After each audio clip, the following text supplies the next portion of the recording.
And good afternoon to you. Welcome to high school football action on Central Illinois Sports, live tonight from Camp Point Central High School this afternoon. It's nighttime somewhere. You get the gist of it. Jack Hull's alongside John and Tim manning the cameras this afternoon. I'm Charlie Hull, and it's quarterfinal action in Class 1A. It's the 10-1 Belleville Althoff squad coming to town here to take on the 11-0 Camp Point Central Panthers. This is the Great Rivers Bank pregame show, quarterfinal action, and really a pretty nice day here for the 11th day of November. A little bit of a breeze blowing across here, as it does, well, about 365 days a year at the Camp Point Central School facility. And those temperatures are in the 50s, so not terrible for the fans who have been able to attend here today. We'll talk more about the matchup, what else is going on around the state of Illinois in this quarterfinal week, and more on the Great Rivers Bank pregame show after this. Are you looking to streamline your banking? Great Rivers Bank has just what you need with our streamlined checking and savings accounts. Earn high interest rates or get cash back on debit card purchases with your qualifying account, plus ATM fee refunds. Certain qualifications required. Call or visit our website today at www.greatriversbank.bank to get started. Great Rivers Bank, member FDIC, equal housing lender. Hey, West Central Illinois, are you looking for a great deal on a vehicle? Well, at Westtown Ford, we have a lot full of vehicles. Cars, trucks, vans, SUVs. We've got them all, and a lot of them at Westtown Ford in Jacksonville. At Logan Agri-Service, we consider it a badge of honor to be recognized as one of the larger independent suppliers of crop protection chemicals in the Midwest. We've worked hard for years to provide you with the access to the best herbicides, insecticides, and fungicides from top manufacturers, because we know without you, our local farmers, we wouldn't be here. When you have questions, call our local experts to discuss what works best for your fields and your situation, or visit us online at loganag.com. Serving agriculture since 1962. Grab the game while your kids are busy. You know, streaming, gaming, and homework. Now you can teach your kids the value of $1 by showing bundles with Cascom. Bundle telephone, internet, and TV. Bundle 2 for a double play or 3 for a triple play. Plus, save $20 a month for 3 months for a limited time. Then you can tell everyone how you help them with their math homework. Call Cascom about bundles today at 1-800-252-1799. Cascom at 1-800-252-1799. Welcome back alongside on the Great Rivers Bank pregame show on Central Illinois Sports, with locations in Pittsfield, Berry, Liberty, and Hannibal. Great Rivers Bank serving the entire region with high quality and personalized banking service close to where you live, and also online at greatriversbank.bank. Member FDIC and equal housing lender. The Crusaders of Belleville Althoff, after finishing 7-5 last year, find themselves in 1A football and have had a good campaign in the regular season and in here to the quarterfinal round. And they've played a myriad of sizes of schools before they have started the playoffs. 10-1 on the season under head coach Austin Frazier. They started with a win over St. Louis Burros, 49-13, beat Decatur St. Teresa 46-13. St. T finished the year at 1-8, beat Centralia, a much larger school, about an 850 student population there, 61-33. Lost to a Fallon St. Dominic out of Missouri, 34-19, and then have had a pretty nice winning streak put together here. 42-0 over Alton Marquette, 38-27 over Collinsville. They beat Breeze Mater Dei, who's still in the playoffs, 41-22. Defeated Granite City, 53-14. Beat Dupac 41-18, 76-41 week 1 of the playoffs win over Tuscola, and last week 56-20 over Leroy. They find themselves here at Camp Point Central looking to punch their ticket to the semifinals a week from now, and they take on this 11-0 Camp Point Central squad. Brad Dixon's team, unblemished record to this point in the season, a 40-8 win in week 1 over North Green, 30-22 against Calhoun in week 2. Then wins over Beardstown 60-0. Mendon Unity Payson 44-6. A 45-0 win over Brown County. Defeated Jacksonville around 53-6. Shutout Triopia 60-0. Carrollton 46-6. West Central 59-13. And then in the playoffs have defeated Bridgeport Red Hill 54-0, and a win last week at Calhoun by a final of 32-14. A just picturesque afternoon for high school football action. Both teams out on the field warming up in preparation for this contest. We'll have the interview with head coach Brad Dixon of the Camp Point Central Panthers on the Great Rivers Bank pregame show after this. There's a road that makes all the difference between the good and the great. A road less traveled for the few who can handle the grind. One of hard work, dedication, integrity, and leadership, with a respect for heritage and tradition and a willingness to adapt. At Little Jess, we travel that road every day because we believe in that difference. And we dare our competition to try and keep up. Little Jess, serving the tri-state area since 1969.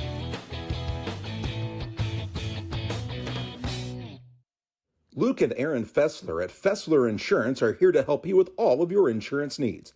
Fessler Insurance, a Country Financial agency, provides life, health, auto, home, and farm insurance. Trust your insurance needs to the local folks at Fessler Insurance. Call for a quote today at 217-285-4429 or stop by at 1165 West Washington Street in Pittsfield for Fessler Insurance.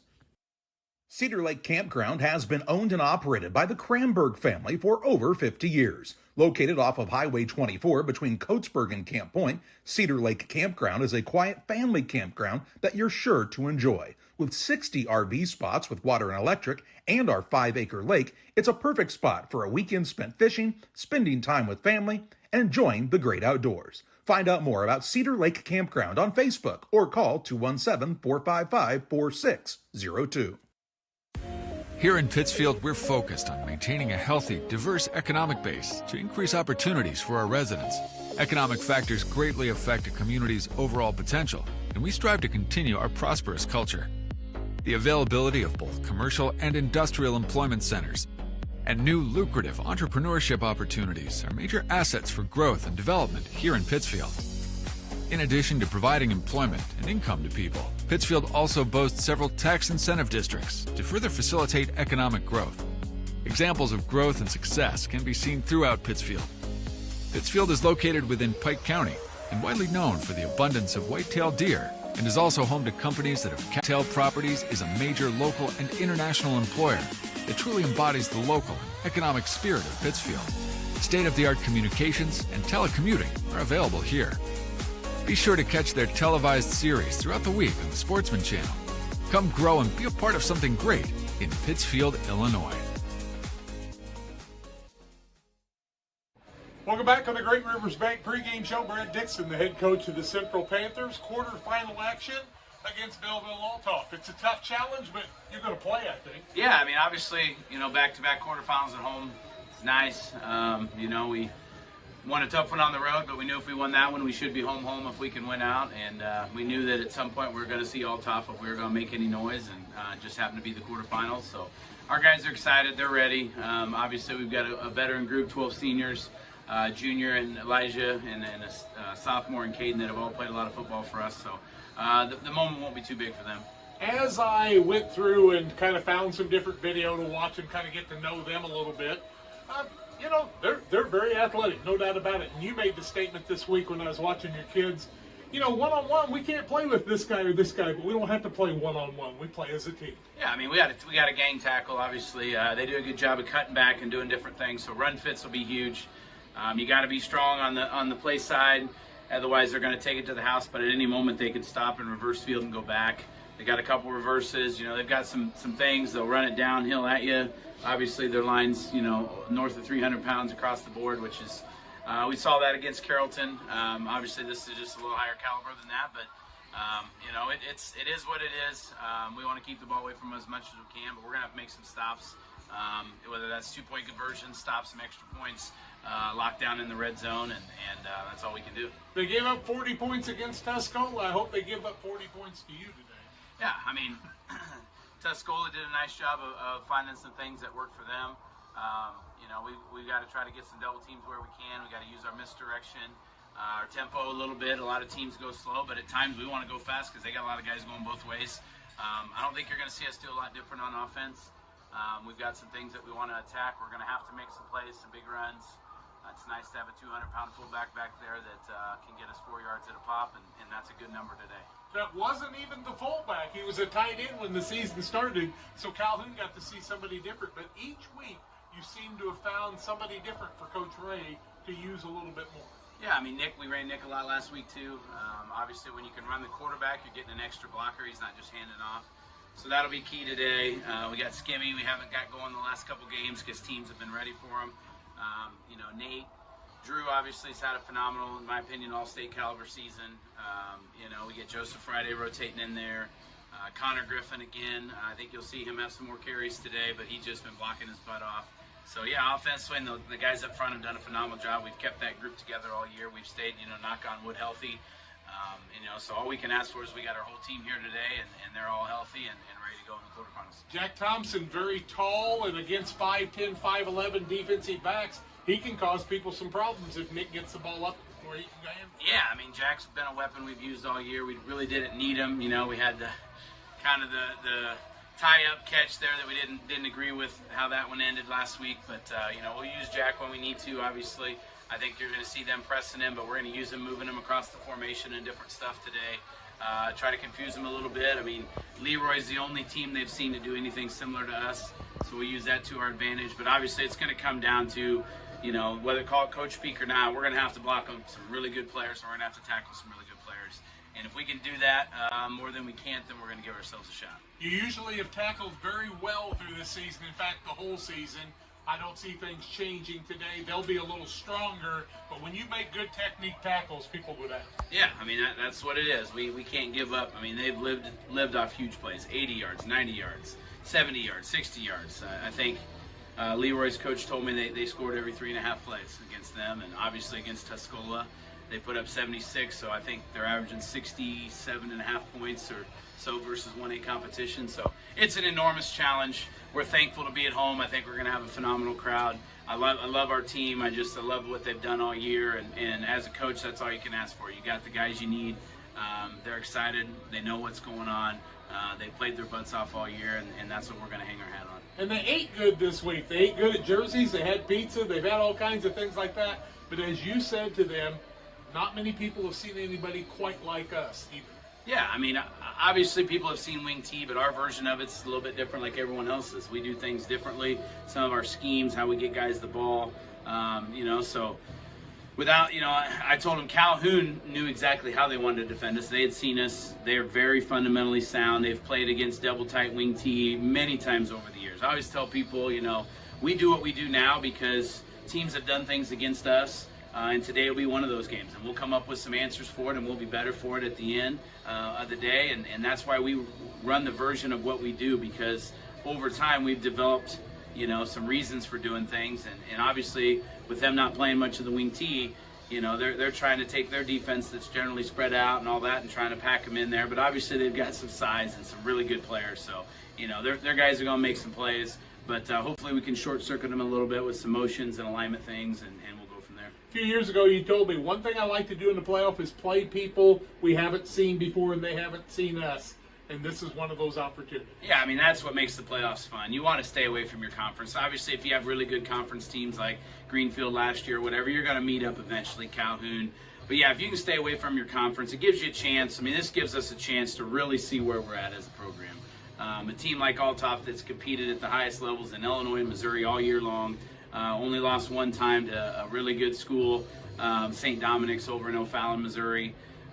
It's a measuring stick. And Coach Renaud talked about it. We've had certain games in our career that have brought the program to another level. And if that was just making the playoffs the first time, or when we beat Macomb and we finally beat someone with an equal or a better record than us, or the first time we got to the quarterfinals in 2012. We've had some of these monumental wins, and I think to go out and get it done today would be another one of those wins that would elevate our program to another level. You're not looking past it, but you've always wanted that final trophy, and this is one of the steps to get there. Yeah, this is, this is a state championship caliber team. There's no doubt about it. We're not going to pull any punches, but these guys are probably the most talented offense we've ever played, I would say, in terms of what they do.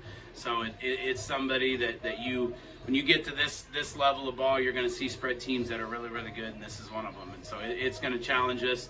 We're going to pull our hair out at times. Things we're going to have to accept some things at times, that we're going to fight hard for 4 quarters, and that's the mentality we have. No candy stripe field, no train behind you. You're at home, and that's a good thing. Coach, go get them. Thank you. We wish you the best of everything. This is the Great Rivers Bank pregame show. More comes your way after these. The thing for me that really separates DOT, senior leadership and the owners of the business really focus on employee engagement. We have some of the best people managers. The Tracy family, senior leaders throughout the business, really all of our leaders care about the employees that work here. And that allows for a lot of families to come work at Dot Foods, and I think that's part of it, is being able to have all those different schedules and the flexibility to be able to move things around when life happens. Before the TAVR, I was very active, worked out at the Croc Center. I would say less than a week. Well, of course, Amy tells me I couldn't do squats. She even wrote it in my discharge paper. Great big, Sandy, no squats. So I did a couple. Oh my word. Don't tell her. I knew she was going to, but I have the best job in the world to get to work with these patients.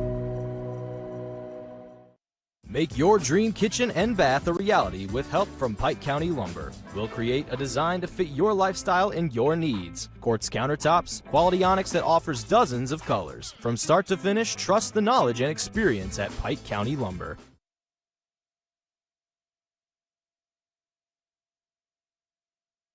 Back with you on the Great Rivers Bank pregame show on Central Illinois Sports. Thanks to Brad Dixon for the interview ahead of time and the comforts of the press box here today.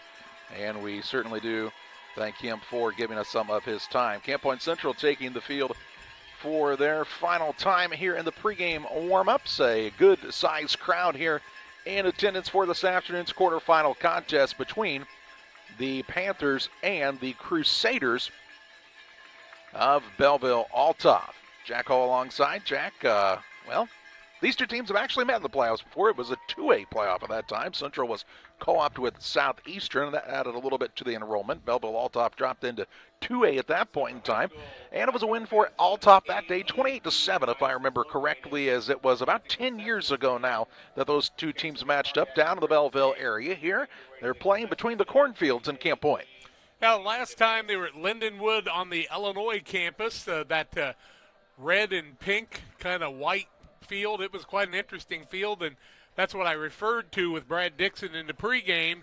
They had a train track behind them, no bleachers, and the train went by about 5 times during the day, and kind of hard to communicate a lot of times with your teammates and your players there. But today, Camp Point Central at home. Belleville had to travel, and a little different because they're not on turf today, be on grass, but this Camp Point Central field looks very, very good. It is in great shape here in week number 12 of the football season, and kudos to the folks here at Camp Point for the work that they put in continually throughout the year to prepare the playing surface for these two teams to play. Well, it's not a big secret. Belleville Althoff is not what you would refer to as your traditional 1A football team. Of course, the Belleville area, a little more populated than Camp Point or Golden, but they're a squad that is extremely talented, Jack, and you start looking at the type of numbers they put up this season against the type of talent they've played against in some bigger schools, and it's hard not to be impressed by this team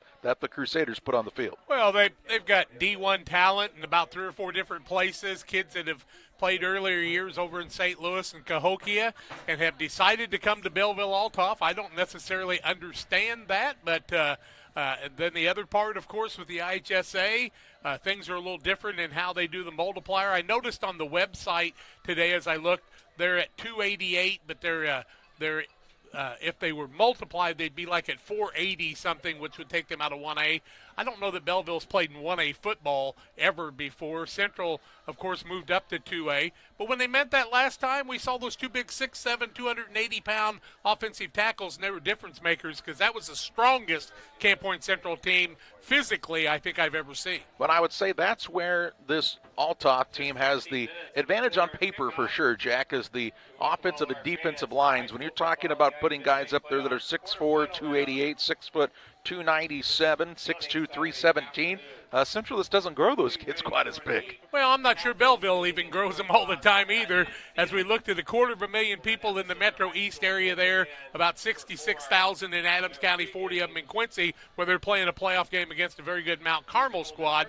But, very good job of wrapping him up. And when they did, he went down just like everybody else. But he is a very good talent. He'll have to grow to play in that D1 level if he's going to be a running back naturally. But you just never know where people are going to play. He's a dandy, and those big linemen in front of him make him even better. I got a chance to cross the river, watch some Missouri football last night with Bowling Green and South Shelby, and a game that ended up being 66-50. I've seen basketball scores that aren't that high. I don't think we'll see quite that amount of points scored here this afternoon. Belleville would like to see it in the 60s, but Camp Point Central with Brad Dixon, their head coach and defensive specialist, wants to see his squad keep the other team in the 20s and see what he can do from there. This is the Great Rivers Bank pregame show. The coaches, captains, and officials are meeting at midfield to determine the coin toss in this contest. We'll take a look at the results of that before we head to break, and it looks like Camp Point Central has won the toss, and they will defer to the second half. We will step aside on the Great Rivers Bank pregame show. We're back with the Farm and Home Supply starting lineups next. Stotzi Automotive and Tire, located at 201 Adams Street in Camp Point, Illinois, is your local automotive repair shop. Whether you need an oil change, brake job, alignment, engine repair, or new tires, Stotzi Automotive is here with honest and competitive pricing. Call Reagan and his team today to schedule your appointment. 217-740-5010. That's 217-740-5010 for Stotzi Automotive and Tire. As a new hunting season begins, we observe a species most rare, the hunter incompetus. The hunting ritual begins. Already he stakes his claim by bringing a duck call to a deer hunt. Disaster strikes. A devastating blow to a long-suffering species. There may be no helping the hunter incompetus, but for everyone else, no other place has it all like Farm and Home Supply. Tell my mom to pick me up soon. Starting lineups are presented by Farm and Home Supply. Farm and Home Supply, from snacks and hoodies to power tools and lawn chairs. No other place has it like your local Farm and Home Supply. Learn more at farmandhomesupply.com. Althoff Catholic, the Crusaders head coach Austin Frazier, they'll start the following. Antoine Strong will be a wide receiver and D-back. He's a senior, 5'9", 188. At wide receiver, wearing the number 1 is Charleston Colden. He'll play D-back 2, junior, 6'1", 187. The third wide receiver listed, number 2, Kylan Jordan. He's a junior, 6', 170. The quarterback is a freshman. Wears the number 6, Jaden Ellington, 5'11", 158. The tight end, wears the number 7, is Cooper Zimmer. He'll also be a linebacker, junior, 6'2", 224.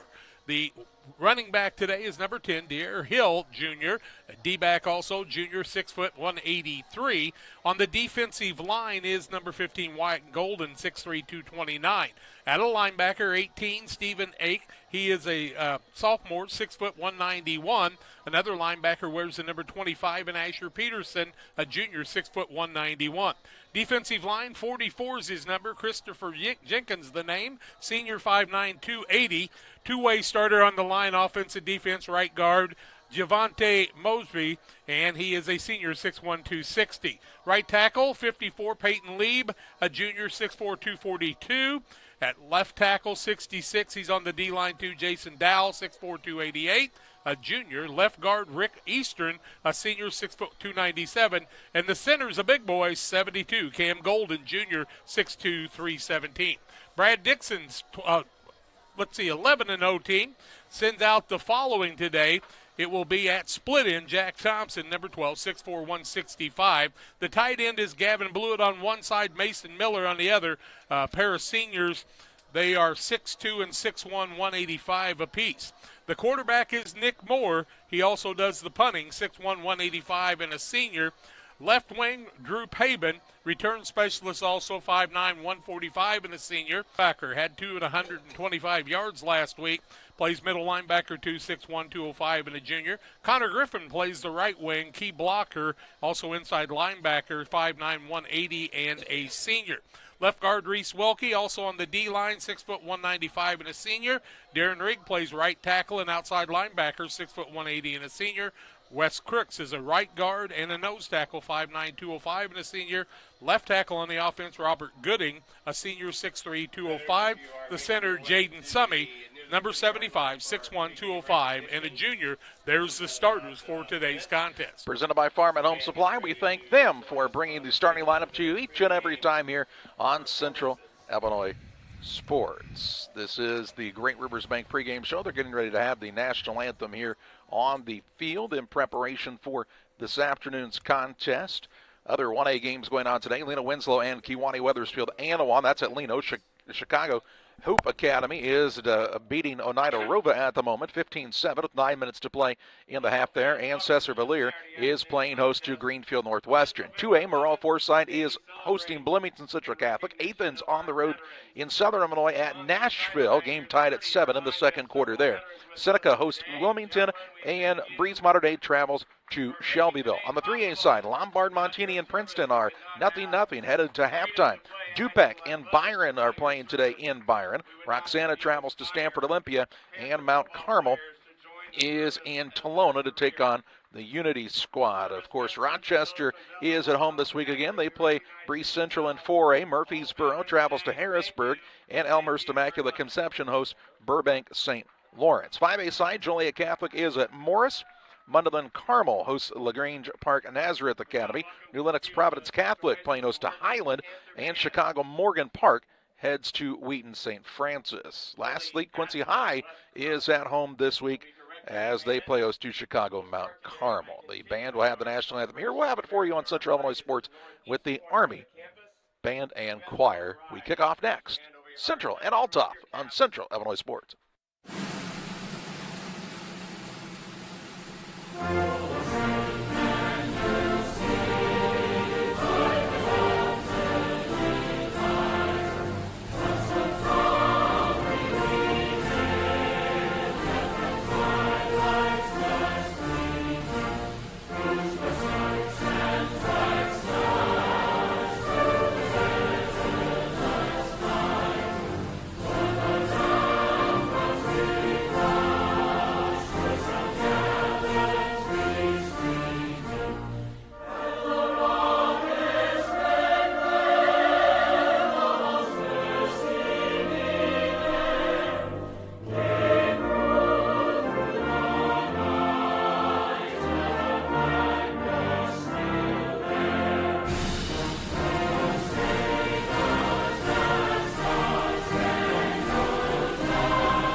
Griffin Signs and Time at 122 South 9th Street in Quincy is a full-service sign company that can complete any project, from fully wrapping your entire fleet of vehicles, digital signs, storefronts, to creating small banners and signs. The right and professional signage is the difference of getting the job, heading folks in the correct direction to find you, or creating a brand recognition for potential customers. Put the right signs in your customer's mind with Griffin Signs and Time. Call 217-228-7470. Are you short on time or budget, but your family is hungry? It's time for the Maya Authentic Mexican Restaurant in Pittsfield. Try the Maya Special, a crowd favorite. Delicious grilled fajitas, steaks, nachos Mexicano, salads in a tortilla bowl, the tastiest salsa and cheese sauce around, and the fastest service anywhere. You can afford it. It's the Maya Mexican Restaurant on Washington Street. Call ahead with your order and you can pick it up in the drive-thru, 217-285-4526. The Maya Restaurant in Pittsfield. Since 1921, Farmers State Bank of Camp Point has been a vital part of our community's history. We are proud of our growth, our community leadership, and our success, which is only possible because of all those who shared this journey with us. We are grateful to the generations of loyal customers, families, businesses, employees, officers, and directors who have shaped not only our story, but our entire communities. Thank you. We look forward to serving you and your future generations for the next 100 years. Farmers State Bank and Camp Point. Together, we are a strong, united community. For nearly 40 years, the Niebuhr Funeral Home has been serving our area with professionalism and compassion. This is our business, our hometown. You can be assured we take great personal pride in serving your family in your time of loss. We're locally owned. We're your friends and neighbors. We care about you and your family. Niebuhr Funeral Home, with locations in Pittsfield and Barry, serving our community with compassion and respect. Welcome back on the Great Rivers Bank pregame show. We're just about 4.5 minutes away from kickoff this afternoon as the Panthers running some final plays in their warm-up. Althoff has gone to their sideline. Jack, it's a little bit of a chilly afternoon, but man, it could be a lot worse here on the 11th day in November, so not much to complain about when it comes to the weather here this afternoon. No rain, some wind, but that won't affect these two teams too terribly much, and that sun shining really makes you feel a little warmer than it might even be. Great day to play a football game, to watch it as you're standing, a little bit different. And the wind is blowing out of the south and a little bit of the southeast, kind of across the field. But if you're kicking off from the south end zone, you're going to have a definite advantage today with the wind there. Nothing like it was against Cesar a couple of years or last year, but it's a good one. It is a beautiful day. It is a beautiful day for football. Central will be in the home, black uniforms, black pants, white numbers, old gold helmets, as the Crusaders of Belleville Althoff will be in the visiting white uniforms with the gold pants, blue numbers, gold trim, and shiny gold helmets here this afternoon. Shiny, shiny, shiny. It is shiny for sure. Good crowd has traveled here from the Belleville area to watch their Crusaders squad. The Camp Point Central fans here at home have shown out well here this afternoon. Also want to say hi to our friends watching across the area and country and beyond, especially our friends at Jersey's in Camp Point. Enjoyed a good meal there a couple of weeks ago after the game in the first round against Bridgeport Red Hill. Jack, always a good time at Jersey's. Great time at Jersey's. A shout out today to Kay Lord, who I shook hands with at Calhoun last week. He's in the hospital right now. Son Jeff tells me they're watching. And Kay, I know you're pulling for the Panthers. Welcome to the broadcast today, my friend. Also want to say hello to our friends in Golden at the Good Shepherd home who are watching the Panthers. And I believe they got a visit from this squad earlier in the week as well. How cool was that? Yep, very, very neat. And definitely, Brad Dixon and his staff, they do a great job of the football side, Jack, but things just go beyond football so many times with this Panther program, and it definitely is an impressive one to watch week in and week out. They are taking the field. The fans are excited to see them do so, and we are just moments away from kickoff here on Central Illinois Sports. Live on YouTube, also on the NFHS Network, and we certainly thank you for joining us here this afternoon. As we told you earlier, Central won the opening coin toss. They deferred to the second half, so they will be kicking off to start this afternoon's contest, and we'll see this vaunted offense for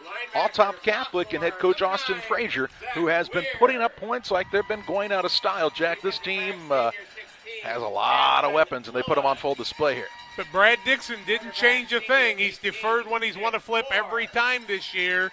Would you have changed anything at that point? I probably don't. If that's what you do, that's what you do, right? If you're Camp Point Central, I'd say that if you usually defer when you win the toss, then you would defer in this situation as well. Don't think you want to give the field position you gave to Calhoun last week in the kickoff game. It needs to improve a little bit, and hopefully it will. It is the Great Rivers Bank pregame show, again with locations in Pittsfield, Barry, Liberty, and Hannibal on the Missouri side. Great Rivers Bank is here to serve you. It's greatriversbank.bank online as well. And we thank them for sponsoring our pregame show here on Central Illinois Sports. Althoff has the ability not to put an offensive lineman anywhere on the kickoff team. Kind of an unusual thing to see. Big, tall, strong, athletic kids out there in that front five.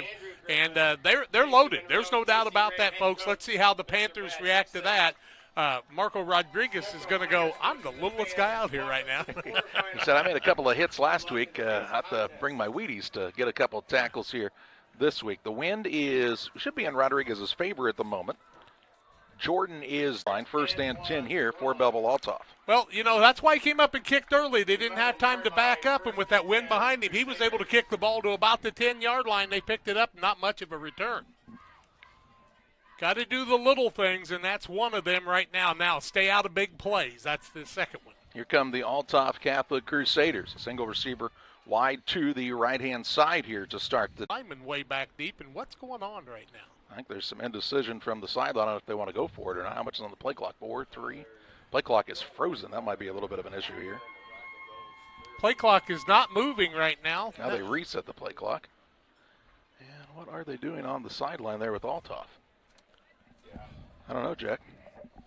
I don't either. Not sure exactly what's going on. The chain down, it's a 4th and a solid 4 yards to go. Looks like they're ready to punt, though, Charlie. Back deep is the punter. And is that what is the... Yeah, I can't get the young man to turn close enough to me to tell you the number in the moment, Jack. Notice 66 is back there with him. I find that interesting. A lot of static and a lot of things going on right now as we're trying to get everything squared away. Oh, Chenge guy got De'Air Hill thrown out. Oh, they were De'Air down with Hill's the Chenge punter. Guy. Okay, and that's dangerous because he's such a good runner. You got to watch him the whole time. he's back inside his own 5-yard line here, and will miss it and have it in the end zone. Now trying to just going to take it and run. Does kick it away, but it's blocked by the Panthers, and they will pick it up. And where are they at, Jack? Down at the 1. They're down at the 1-yard line on the block punt, Charlie. No yardage there. Panthers are going to have it 1st and goal from the 1-yard line. Wow, and if a start could go any better for Camp Point Central, I'm not sure how you would write it up, Jack. 10:30 in the first quarter of play. Wow. You on now? Yep, we're trying our best with the internet, folks. I'm not really sure what's going on here in rural Adams County today. We never have trouble with the internet, but today we are. So hang in there with us. We'll do our best. Panthers 1st and goal from the 1. First down, goal to go here for Camp Point Central. They got the defensive stops, and then the big punt block as well with the snap that went through the punter's hands. Not sure who blocked it, but there was a block on the play. 1st and goal from the 1. Moore will be under center. A lot of guys up in the box here for Althoff. Moore barks out the cadence. He hands it off on the right side. Genenbacher in for the score. Genenbacher in from 1 yard out. First quarter, Panthers bounce it first at the 10:27 mark on the 1-yard run by Elijah Genenbacher. Wow, oh wow, what a start for Camp Point Central. And they lead 6-0 on the PCRE Real Estate and Auction scoreboard, 10:27 to play in the first. As I've said, the extra points are going to be huge today. You got to make them happen. Elijah went in there pretty much untouched that time. And, I know it's a surprise for Belleville. They're going to come back and storm, but the Panthers defense did the scheme they worked on all week long. Thompson wide to the left-hand side. Moore sets up under center in the double wing. Puts a man in motion right to left. Hands it off to Genenbacher, left-hand side. Stood up at the line of scrimmage, but he is in as the second push gets him in for the 2-point try. So Camp Point Central strikes first here this afternoon, as Elijah Genenbacher doing what he did a week ago, taking the ball into the end zone, this time over the right guard and tackle. And Camp Point Central leads early over Althoff, 8-0 on Central Illinois Sports. The Farm Stand, located at 405 East Park Street in Camp Point, Illinois, is the place to go when you're looking for a fresh, homemade meal. Open Wednesday through Saturday from 7 a.m. to 2 p.m., the Farm Stand has a full breakfast and lunch menu. Enjoy breakfast favorites such as biscuits and gravy, pancakes, French toast, and the loaded breakfast burrito. For lunch, check out the great selection of sandwiches, salads, paninis, and more. You'll never leave hungry when you visit the Farm Stand in Camp Point. You're getting thirsty. Bold. Refreshing. So good. I mean, dude. 8-0 Camp Point Central on top, 10:27 to play in the game's opening quarter. Good start. Couldn't ask for it to be any better. If you're Camp Point Central, for sure, and if you're Belleville Althoff, you're going, okay, deep breath, we regather, we have Obviously been in games we've trailed before. And maybe can't quite underestimate any opponent, right? Not looking for an onside kick from the Panthers. You don't want to give them field position, that's for sure. Rodriguez has his hand in the air. He will kick a little pooch kick, though. This one is headed toward the sideline. Strong will pick it up. Has a little trouble with it now at the 9. Does gather. Strong looking for the wide side of the field. Ball comes loose, and it's picked up by Camp Point Central, and they are down again at the 1. Maybe the 2. Oh, my goodness. That's what we were looking for. Darren Rigg got the hit. Oh, my. Skimmerhorn in on the recovery. Goodness, the ball is down at the 2 or 3, caught the 2, and it's rocking and rolling here in rural Adams County. You get momentum with a bunch of kids, you never know what's going to happen, and they're coming out and hitting like they do all season long, Charlie. That's kind of the key that we talked about is, they're going to come and play no matter what. It is 1st and goal again for Camp Point Central, the second series that starts with something and goal to go here on the afternoon with 10:19 to play in the game's opening quarter. Moore is under center in the double wing. Double tight formation here with Thompson split out wide to his left. Puts a man in motion. Now Moore's going to keep it himself, and he's going to go in for the score. A 2-touchdown lead now for Camp Point Central, 14-0 with 10 minutes, 16 seconds to play in the first. And the shot heard round the world in the first quarter here in the first couple of minutes. Nick Moore in, 14-0, 2-point conversion. Oh, so important again to keep the momentum flowing. I'll tell you what, Marco Rodriguez has got to be one of the stars early in this game. He's pinned them back a couple of times and given his defensive hitters some chances to hit. 2-point conversion here for the Central Panthers as Moore will be under center again. Althoff doing some shifting on the defensive side. He'll hand it off on the right-hand side. Pavin, and he is in for the 2-point conversion. Untouched. Did not get touched again, and Camp Point Central, after recovering the fumble, they take it in on a touchdown run this time from Nick Moore. Still over 10 minutes to play in the first period. Central's on top 16-0. Time to be thinking about tax planning. You can count on Illinois FBFM for accounting, consulting, and tax preparation for farmers and businesses in Pike, Brown, and Adams County. Phone 217-593-7233. That's 593-7233. Illinois FBFM can take care of your farm accounting needs. Get your accounts in order for this tax season. Contact Jesse Shootman, Emily Matthews, and Brad Wellman. Illinois FBFM in Camp Point, working for you. 10 minutes, 16 seconds to play in the first period, and it's 16-0, Jack. And if I would have told you the odds-on favorite to lead 16-0 this early in the game before the game, you would have said?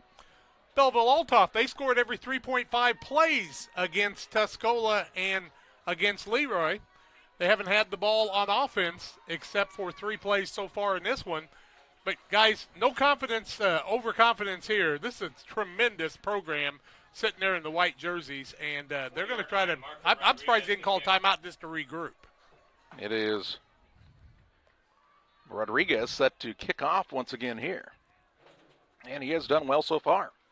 He's went right up and kicked the ball every time. He will do the same, kind of a line driver. It's going to be taken by the deep man this time. I believe that is number 1. That's Charleston Colden. Colden looking for the wide side of the field, has some blocks out in front. Breaks a tackle, taken down. Good return by Charleston Colden up to the 42-yard line, and that is where the Crusaders start 1st and 10 with 10:09 to play here in the game's opening quarter. No first downs for them. Panthers have 2, both of them just because they scored touchdowns in the early going.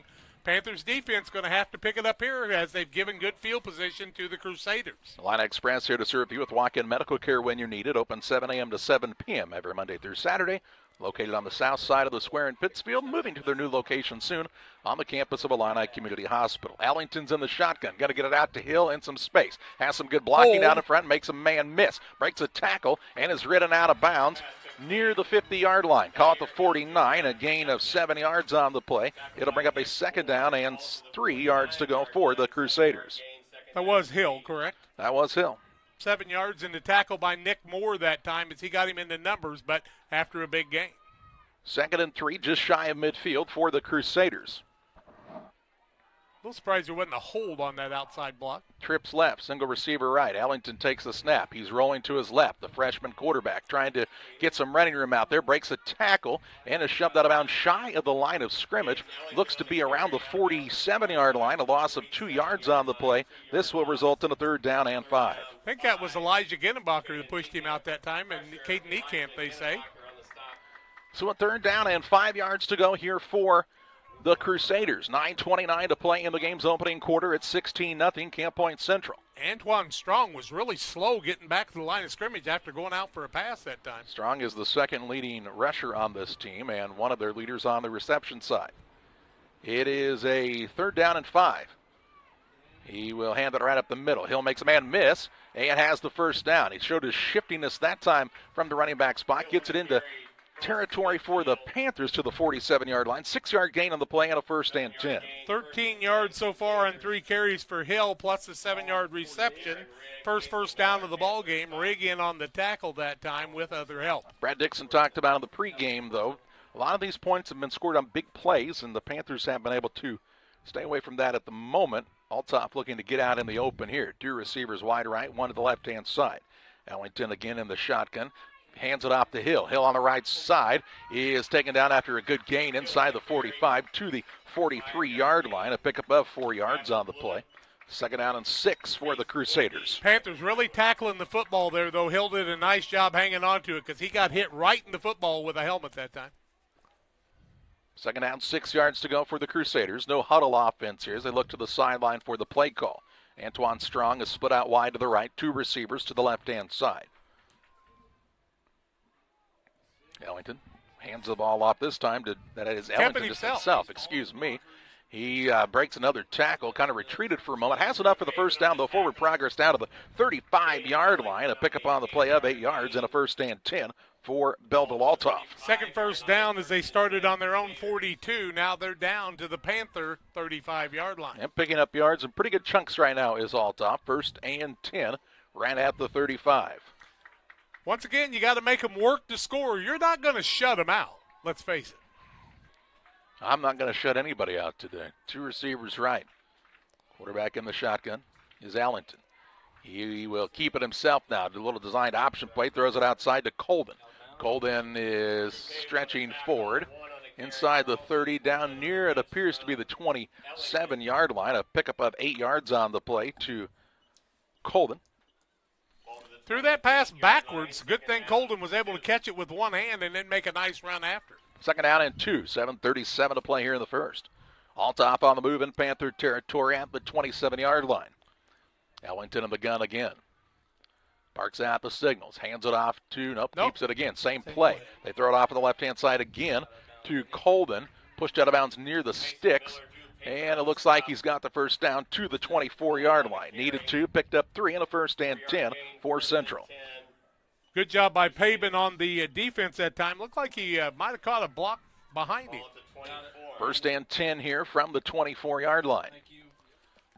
Looking to the sideline for the play call from head coach Austin Frazier. 2 receivers left, single man to the right-hand side. Ellington is back to pass this time. Sets his feet, throws downfield, has a man open. It looked like it was shy of the receiver, incomplete. Intended receiver was Charleston Colden. Incompletion brings up a 2nd down and 10 yards to go here. Colden, 11 yards on 2 catches, incomplete that time. First incomplete pass of the day, as 3 for 4 is the freshman in Ellington. PCRE Real Estate and Auction. Find them online at PCRERealestate.com or call 217-285-5800. If you're looking to buy or sell property, they're the experts to go to with PCRE Real Estate and Auction. 2nd 10 with the clock stopped. Ellington hands it off to Hill. Puts his foot in the ground, met for some resistance, and is ridden to the ground right at the line of scrimmage. Hill on the carry. Panther tackler. Camp in on the stop that time for Camp Point Central. 3rd and 10.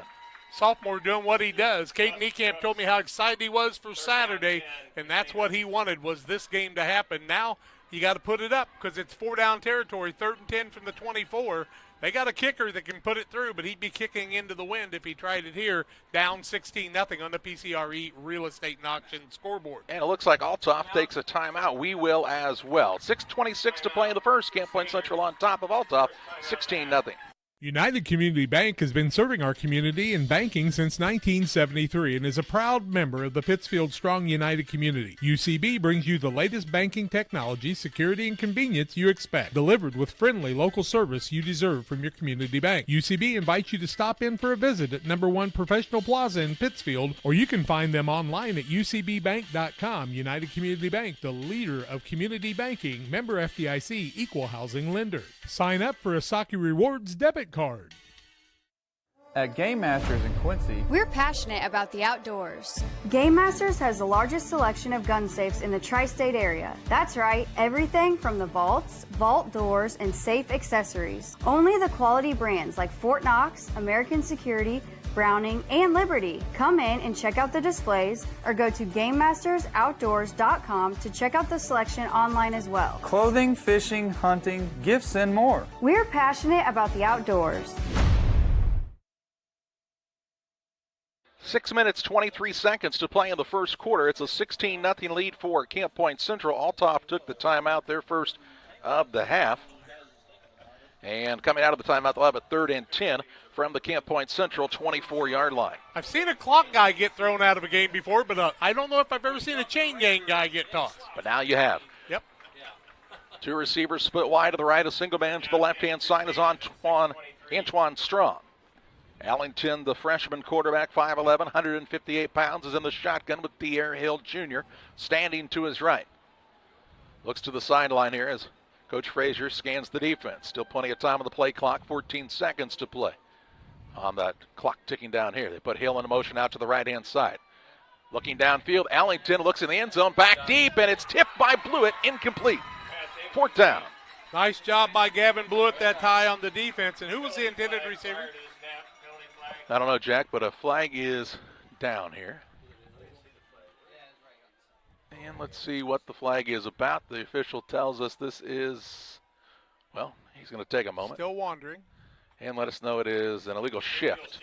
And Central should turn that down, and this will bring up a 4th down here for Belleville Althoff.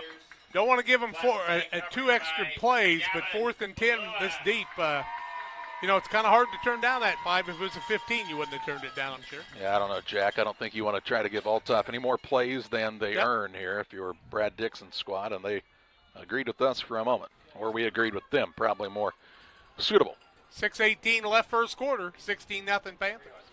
The waviness on your screen is being caused by fans stomping their feet. We can't tell them to stop, so we'll try to do our best to keep things as steady as they go here this afternoon. In the shotgun is Allington. He's back to pass, looking left the entire time. Heaves it up downfield, looking for Hill. It is picked off in the end zone by Pabin. He's going to try to run it out. No, he takes a knee. That'll be a touchback and an interception at Camp Point Central with their second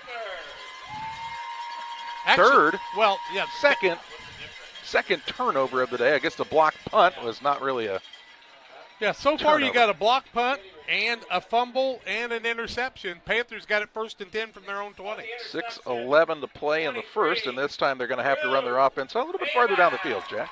Well, this is where you want to break one long like they've done many times, or maybe eat the clock for a long time. Central is up to the line quickly here, 1st and 10 from their own 20-yard line. Moore is under center, the senior quarterback. Takes a snap. He'll hand it off to Ginnenbacher, looking for room on the right side. Stacked up there, keeps the pile moving forward, though, and gets up near the big line at the 25-yard line. A gain of 5, 2nd and 5. Elijah Ginnenbacher, 225 yards last week. Got a couple big carries and 9 yards so far in 3 carries. 2nd down, 5 yards to go. Quick to the line are the Panthers with that pace offense they like to run. Put a man in motion, handed off to Ginnenbacher, left side, big hole again. Taken out after the 1st down across the 30. Out to the 33-yard line, a gain of 8 on the play, and another Camp Point Central 1st down. Ginnenbacher just one guy away from going the distance once again, Charlie, but he took care of the football. Fresh set of downs as they're quick to the line are the Panthers. 5:35 and counting here in the first quarter, leading 16-0. Pavin gets it on the end-around play. Looking for running room, has the corner. Pavin turns it upfield, has the 1st down, slung out of bounds near the 43-yard line. A 10-yard pickup and another 1st and 10. Pavin was able to turn the corner that time, and he once again was one guy away from going the distance. 11-yard gain. 1st and 10 for the Panthers again here. Moving down the field in a hurry. Moore again under center with the double wing. Puts Pavin in motion. Keeps it himself on the left-hand side. Trying to get the corner. Has some running room out in front. 45-yard line, a little stutter step. Taken down near the 50. Caught the Crusader 49-yard line. A pickup on that play of 8 yards by the senior quarterback, Nick Moore. Nice job by Moore as he had a big Paul coming out to get him, but he was able to get around it. Give him 7 on the play that time. They are moving in a hurry down the sideline here. Second down, and we'll call it 3 from the 49.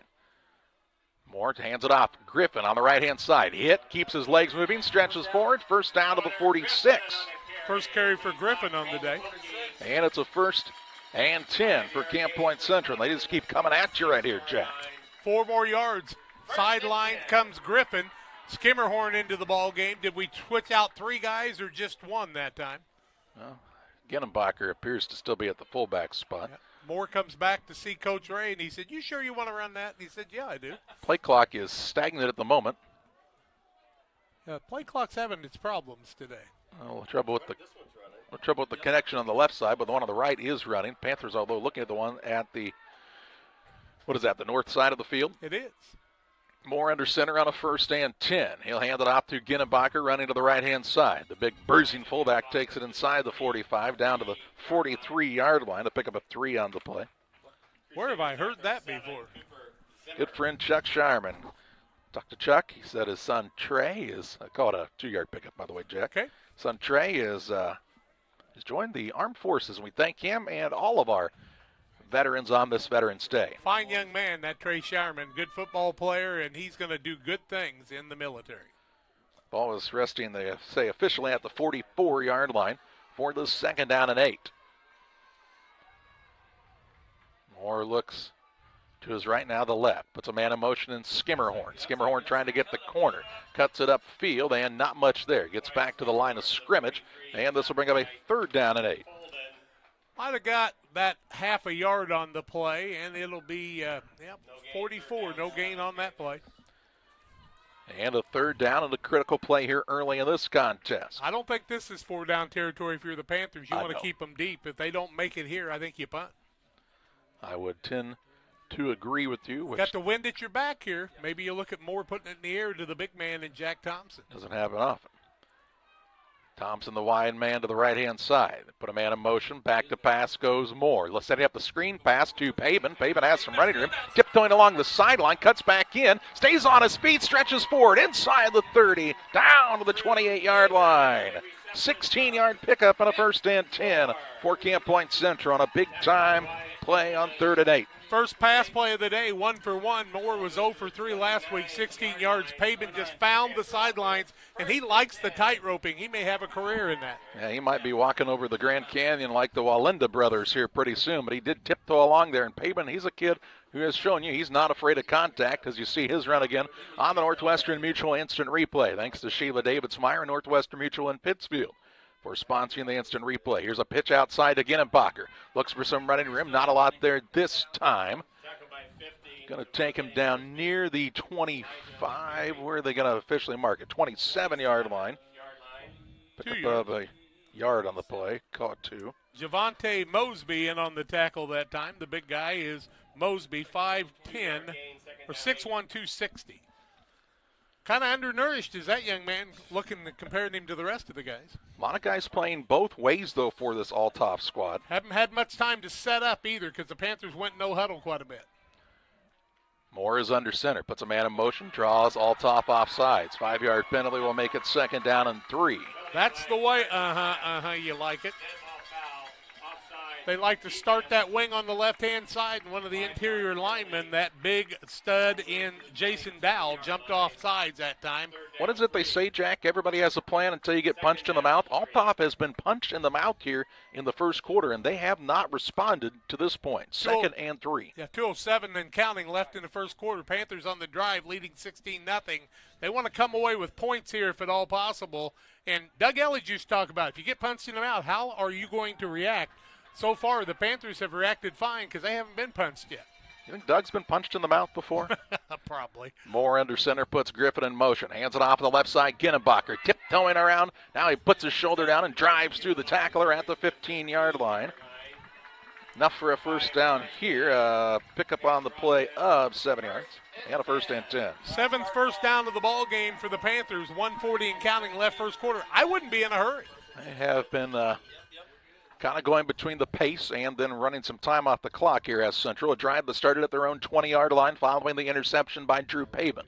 It's 1st and 10 for the Panthers at the Althoff 15. Double wing formation, double tight. It ain't fancy, but like Novocaine, give it time, it always works. Here's Pavin on the left-hand side, ridden out of bounds near the 10. Call him right at the 10-yard line, 5-yard pickup on the play. As they ran to the near side, 2nd and 5 as the clock stops. As the senior wingback. Well, Jack, how many yards has he got on the day so far? Pavin with 19 yards on 3 carries. Here's the big one, though. They started on the 20 at the 6:11 mark, and there's a minute 11 or 13 left in the quarter, and they still got the ball. I believe Pavin, with that, has gone over 1,000 yards on the season rushing. How about that? The first Panther running back to do that this year. They put Pavin in motion. Now he'll return to his wing position on the left-hand side.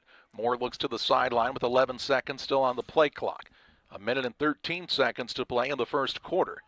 Moore takes the snap, hands it off to Ginnenbacher. And Ginnenbacher gets down to the 9, a gain of a yard on the play. And that'll bring up a 3rd down and 4. 4 down territory, a minute left in the quarter, 3rd and 5.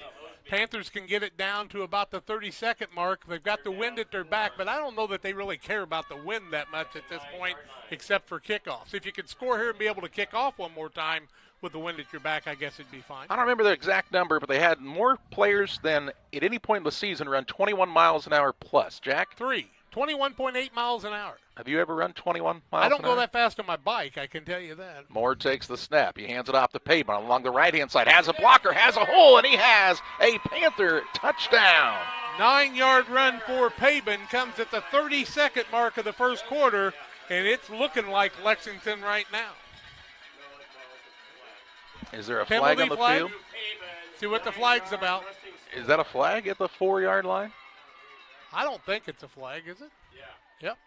It's not a very yellow flag. They need to get their... They're bringing the ball back, so I guess it's going to be depleted on that. Maybe turned down or taken away. It is a touchdown, and then afterwards, personal foul against Althoff. You know what that means? You're starting to feel a little pressure when you have the personal foul after that. 9 yards for Pavin on the run, 28 on the day. That one a touchdown. Panthers lead it 22-0. Let's get the 2-point conversion. They're asking Brad Dixon if he wants to do that on the kickoff or the 2-point try. They will assess that on the kickoff. 22-0, Camp Point Central on top of the PCRE Real Estate and Auction scoreboard here. That penalty will be assessed on the kickoff. You know, you can take that 1.5 yards and be a little closer in, or you can take the 15 yards. Griffin in on the big block ahead of that. But how about that offensive line that's outmanned right now? Who's outmanned? I don't know, Jack. You ever heard of David and Goliath? I talked about it with the kids at pizza night the other night, and I told them David didn't even need one rock because God was with him. Under center is Moore. Hands it off on the left-hand side. Ginnenbacher, chug along for the 2-point try. He's in for another 2. Panthers are perfect in that aspect so far this afternoon. Well, don't adjust your screens, folks. It's 24-0. Camp Point Central on top on a 9-yard run by the senior wingback Drew Pavin. Central on top, 30 seconds to play in the first quarter. Best Systems Insulators offer insulation for homes and commercial buildings throughout Central Illinois and the surrounding areas. We take great care to ensure that the insulation products we use are the best fit for our clients and their project. We understand that different buildings have different needs and that each of our clients has a unique set of goals. Let us work with you to find the best solution for your next project. Call Best Systems Insulators at 217-285-6005. That's 285-6005, or visit them online at GoBestSystems.com. 30 seconds to play in the first quarter. It's 24-0. Camp Point Central on top. How's our sideline cameraman doing today? I don't know. I haven't seen him much. I've been trying to just keep the internet rolling. 2 strings, or 2 cups in a string. Some days those cups work a little better, and we need new string. Marco Rodriguez now will kick off at the 45-yard line. And his kicking has been, as you said, Jack, kind of a key in this game so far. It's been really important so far for Marco Rodriguez. I talked before the game with a lot of people about how important that would be. Marco is a first-year kicker for the varsity program. Is he not just a sophomore? Yeah. And he will fake the onside attempt, and he's got everybody a little jumpy now. Now they're adjusting. Might you try to squib it and try to get the ball? From the 45, you don't kick it in the end zone here, do you? I wouldn't. They'll try the squib, a high hop. Panthers will have Jack Thompson. Jack Thompson with the recovery. He got it. He's in bounds, and Central has the ball back. Oh, my goodness. 28 seconds to play in the quarter, and things are rolling for Brad Dixon's squad. I'll tell you, Marco did that as well as you could do it. One bounce, high, 6'4", Jack Thompson reaches up and gets it. Look at this on the Northwestern Mutual instant replay. Marco gets the big hop right over the front man, and Jack Thompson is there with the speed of the Fast Cats this time. And it's 1st and 10, Camp Point Central at the Althoff 28-yard line. Don't tell me coaching doesn't make a difference, folks. The right people in charge can have a good plan. It's a long way from over, but they got a good plan. Double wing formation here. Moore is back to pass. Wide open, Drew Pabin, touchdown, Camp Point Central. Before the quarter. It is a lead for Camp Point Central, 30-0 in the first. We'll get the score right here in a moment, but it's 30-0 as Drew Pabin was all alone in the backfield as everybody got sucked in on the play action, and a 28-yard touchdown pass, Pabin's second score of the afternoon. Both receptions to Pabin, 46 yards total. That a TD. Now the extra point try. Double wing formation again. Moore takes the snap, hands it to Pabin on the right-hand side, bounces it out, looking for the corner. He dives, and he's not going to get the ball back. They score one play later, and they lead 30-0. 22.9 seconds to play in the first on Central Illinois Sports. Camp Point Central Sports are proud to have Dear Wester Grain as a sponsor of this broadcast. Dear Wester Grain, there for you for all your grain information. Call Dear Wester Grain Services 696-4461. That's 696-4461, or on the web at dearwestergrain.com. It's 30-0, Jack. 30-0. 30-0. It's like the Lexington game. And I kept going, when's something going to explode? You talking about Ridgeview last year? Yeah, Lexington Ridgeview. That's what I said when we left today. If we can just get a running clock at halftime, we got it made. I don't know who we is, but you and I haven't done anything. But this Panther squad has been impressive today. And I'll tell you what, Jack, a big thing when you're facing an opponent like Belleville Althoff that was the odds-on favorite in everybody's book is just believing you can do it. Well, scouting, planning, people with minds that are putting things together and then getting kids to believe. But once again, you got to keep Althoff out of the end zone. That's the big thing now. It's all about defense. And Rodriguez fakes the onside kick, and now he'll go back to trying to kick this one deep. And these kids from Althoff got to be thinking, what are they going to do next? Rodriguez has his hand in the air. He puts his boot into this one. A high kick, not extremely deep, taken by one of the up men. That is on Antoine Strong. Looking for the wide side of the field and is tackled back inside the 40 by Pabin near the 38-yard line. That's where Althoff will start 1st and 10 with 18.4 seconds to play in the game's opening quarter. I said you wanted to get out of that first quarter. I think Althoff wants out of the first quarter because it's been a nightmare from Alfred Hitchcock so far for them.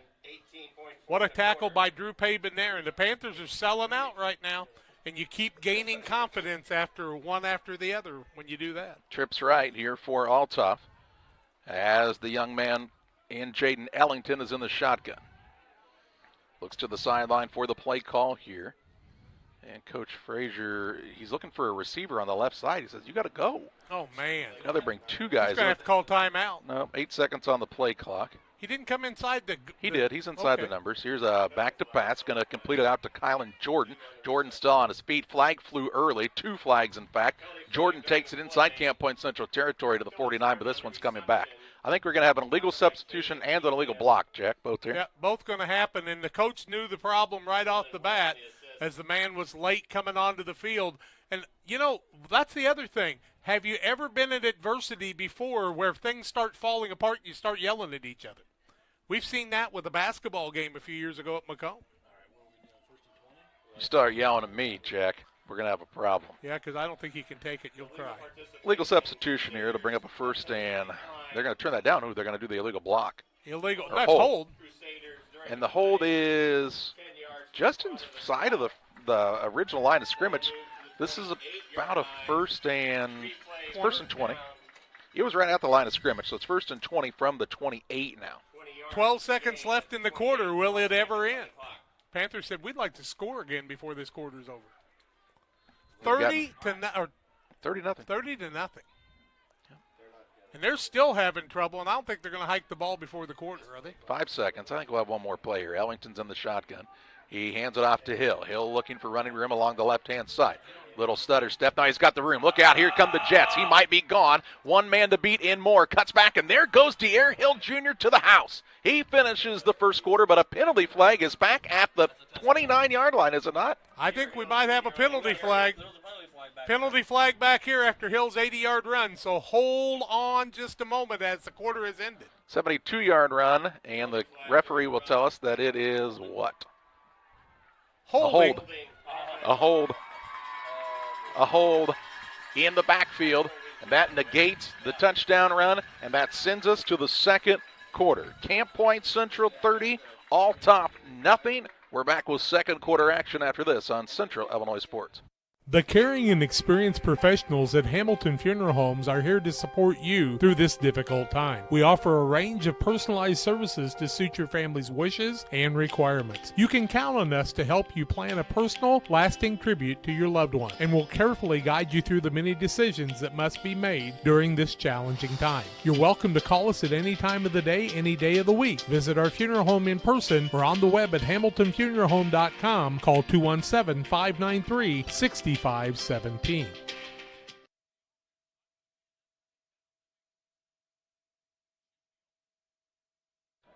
Welcome back here on Central Illinois Sports, and this is going to be an untimed down, is what they tell us. It's still the first quarter, 1st and 30. And they'll give it to the quarterback, Ellington, up the middle, big hole, dragged down from behind by his uniform, across the 30 by Wilkie to the 33-yard line. A pickup of 15 on the play. It'll bring up a second down and 15, and that will be the final play of the quarter. As the untimed play ends the quarter. All right, now we go to the second. Camp Point Central 30, Althoff nothing. Back after this. Rewards checking, I'm not sure if there's a better checking account around. They have 3 requirements each month, and if they meet those requirements, we will pay them the highest checking account interest rate that we have right now. At this time, it is a very generous 4.07 APY. As far as ID Secure goes, it gives you protection with credit monitoring, cell phone protection. Prevent identity theft at a reasonable cost. It's watching out for you. And every 90 days, you get an update on it. So the peace of mind of that's very nice. The Liquor Booth is your home for a huge selection of beer, wine, and spirits. The Liquor Booth has 2 locations in Quincy, 3520 Broadway and 1500 North 12th Street. The Liquor Booth, where it's always happy hour.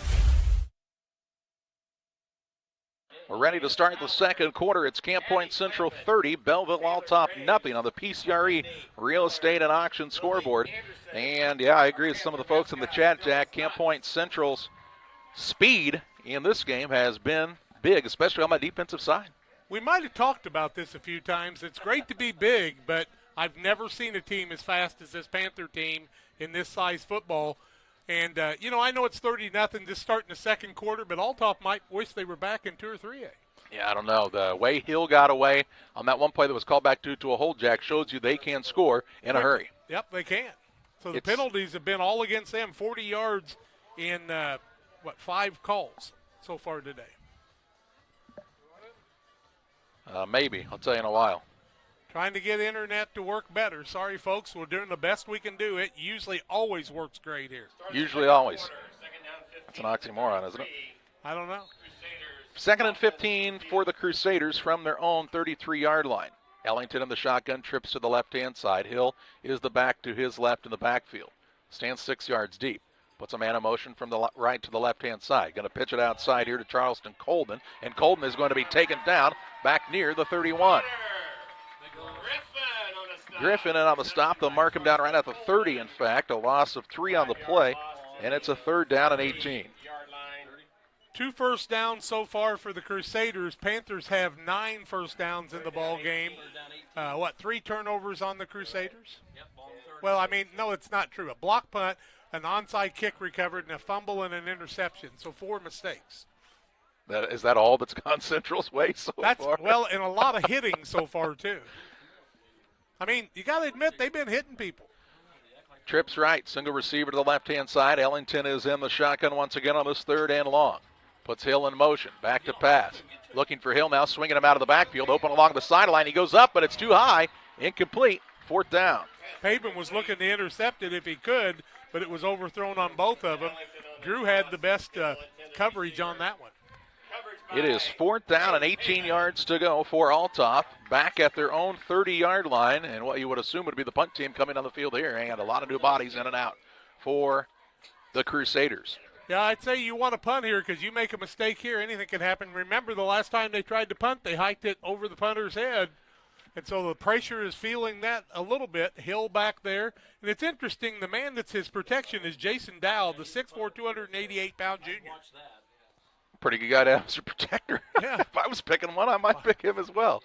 Hill will put his boot into this one, end over end kick. Central does not send a man back deep to receive, and this ball will roll dead near the 24-yard line, and that's where Camp Point Central will start 1st and 10 with 10 minutes, 57 seconds to play in the 2nd period. Bowlers Universe open Monday through Thursday, 11 a.m. to 10 p.m.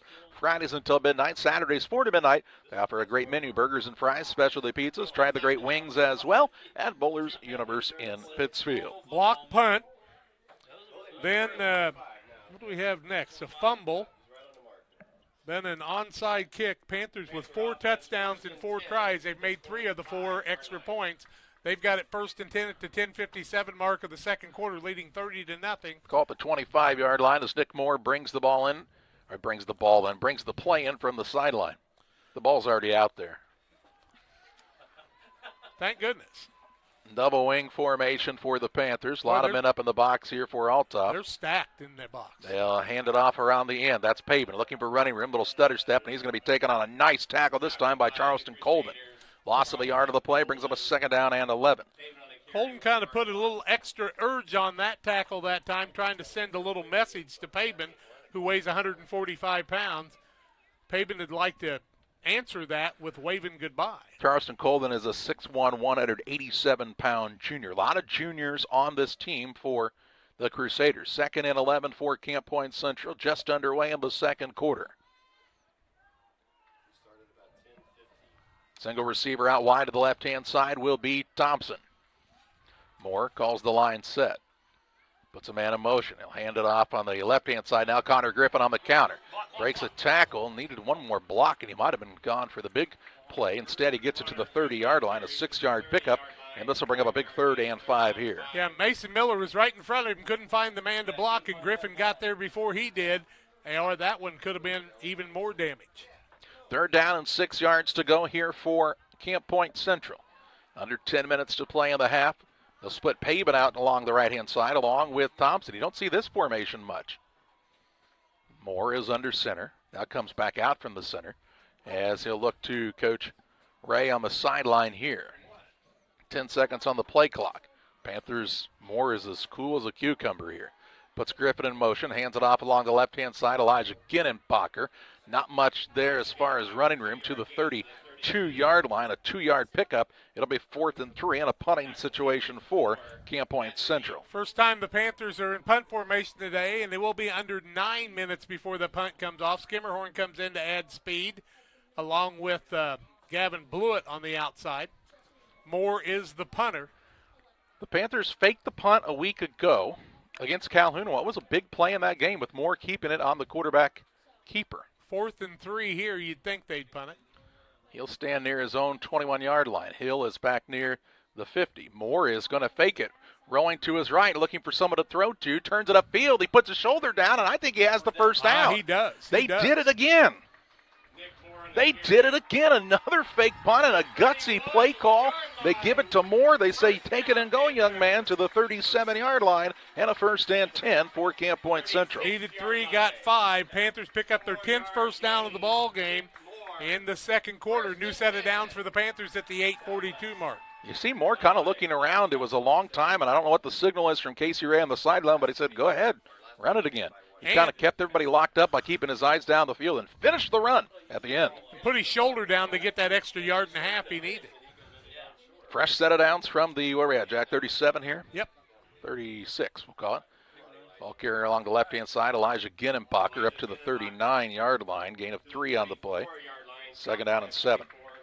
39 yards, 11 carries for Ginnenbacher on the day. He said, I'll be the workhorse if we can keep running the clock down.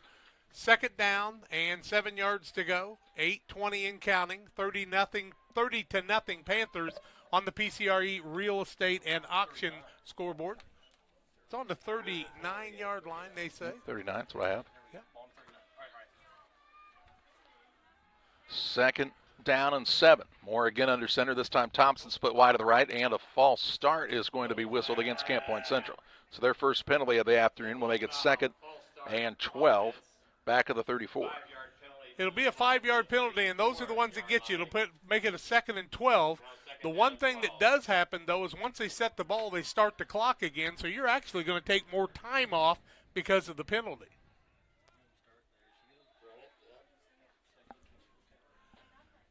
Eight minutes and counting. Second down, 12 yards to go for the Panthers from the 34-yard line, leading 30-0. Moore brings the play in from the sidelines. 14 seconds on the play clock as the line breaks now. Single receiver out wide to the right-hand side. No, it's less than that. Look on this end. Moore puts a man in motion. He'll run a little reverse. Thompson now, man right there to meet him, and he's drugged down in the backfield as Javonta Mosby did not go anywhere. He said, I'll stay right here and make a tackle, and he did out in the open field back near the 28-yard line. A loss of 6 yards on the play, and it's 3rd and 18. Yeah, actually, Thompson had real good luck with that the last game of the season, regular season, where he went 63 yards. Since then, Calhoun snuffed it out, and so did Belleville Althoff. 3rd and 18, wind in their face, 7 minutes left in the quarter. Has Moore got a big pass play to maybe Elijah Ginnenbacher, who they've looked at more than they have earlier in the season? I don't think I'd go to the air here if I'm Central. I think I'd keep it on the ground, maybe run a draw. Well, you could do run a fake punt after that? No.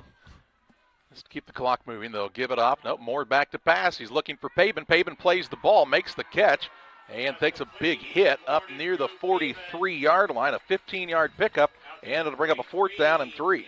But it gave him a lot more territory there after the 15-yard pass. Pabin's been the only receiver on the day, 61 yards on passes so far. They're going to try to get Belleville Althoff out of sorts here. They're up to the line quickly as Camp Point Central not even thinking about this, and Althoff says we need a timeout. Casey Ray had his squad up and ready to go, and Althoff has to take their second timeout of the half. 6 minutes, 17 seconds to play in the half. It's Camp Point Central 4th and 3, leading Althoff 30-0. GSI grain bins are built using the highest strength steel available. This allows you to store more grain to maximize your profitability and efficiency. Buy one now and receive our winter discount program. Mixer Lumber Company, your GSI grain bin dealer. You're getting thirsty. Bold. Refreshing. So good. I mean, dude.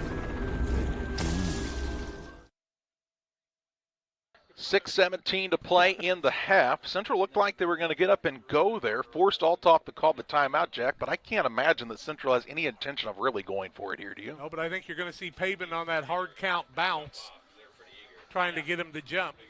Because Althoff, they've got to be a little anxious here with that fake punt on the last series.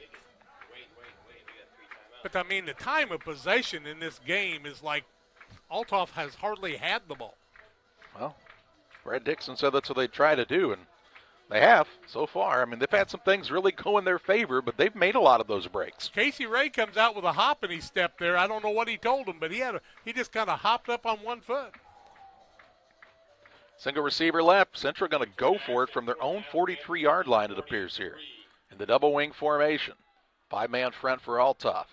They put Pabin in motion. Well, they actually snapped the ball from this spot. Nope, don't believe so. I think they'll probably call the timeout. 18 seconds on the play clock, and now Central does call the timeout, and they'll set up to punt, we assume, when they come back out the timeout.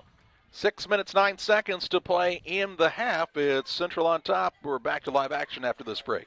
When it comes to financial planning, most financial companies focus on your income. At Northwestern Mutual, we focus on your outcome. That's why we know what it takes to succeed both on your balance sheet and in your life. It takes the right financial partner who looks at where you are now and where you want to go and design a financial plan to take you there so you can achieve the life you're after today and every day after. Focus on your financial outcome with Northwestern Mutual. Contact Sheila Davidsmeyer today. Her office is located at 311 West Washington in Pittsfield, Illinois, or visit SheilaDavidsmeyer.nm.com. The Northwestern Mutual Life Insurance Company, Milwaukee, Wisconsin. It is the second period, 6 minutes, 9 seconds to play in the second. And Central has it 4th and 3. They called the timeout. Didn't draw Althoff off sides, and now Moore will set up to punt. Back near his own 30-yard line. They're going to put a little time on the clock. 6:17. That's what they're asking for on the clock here.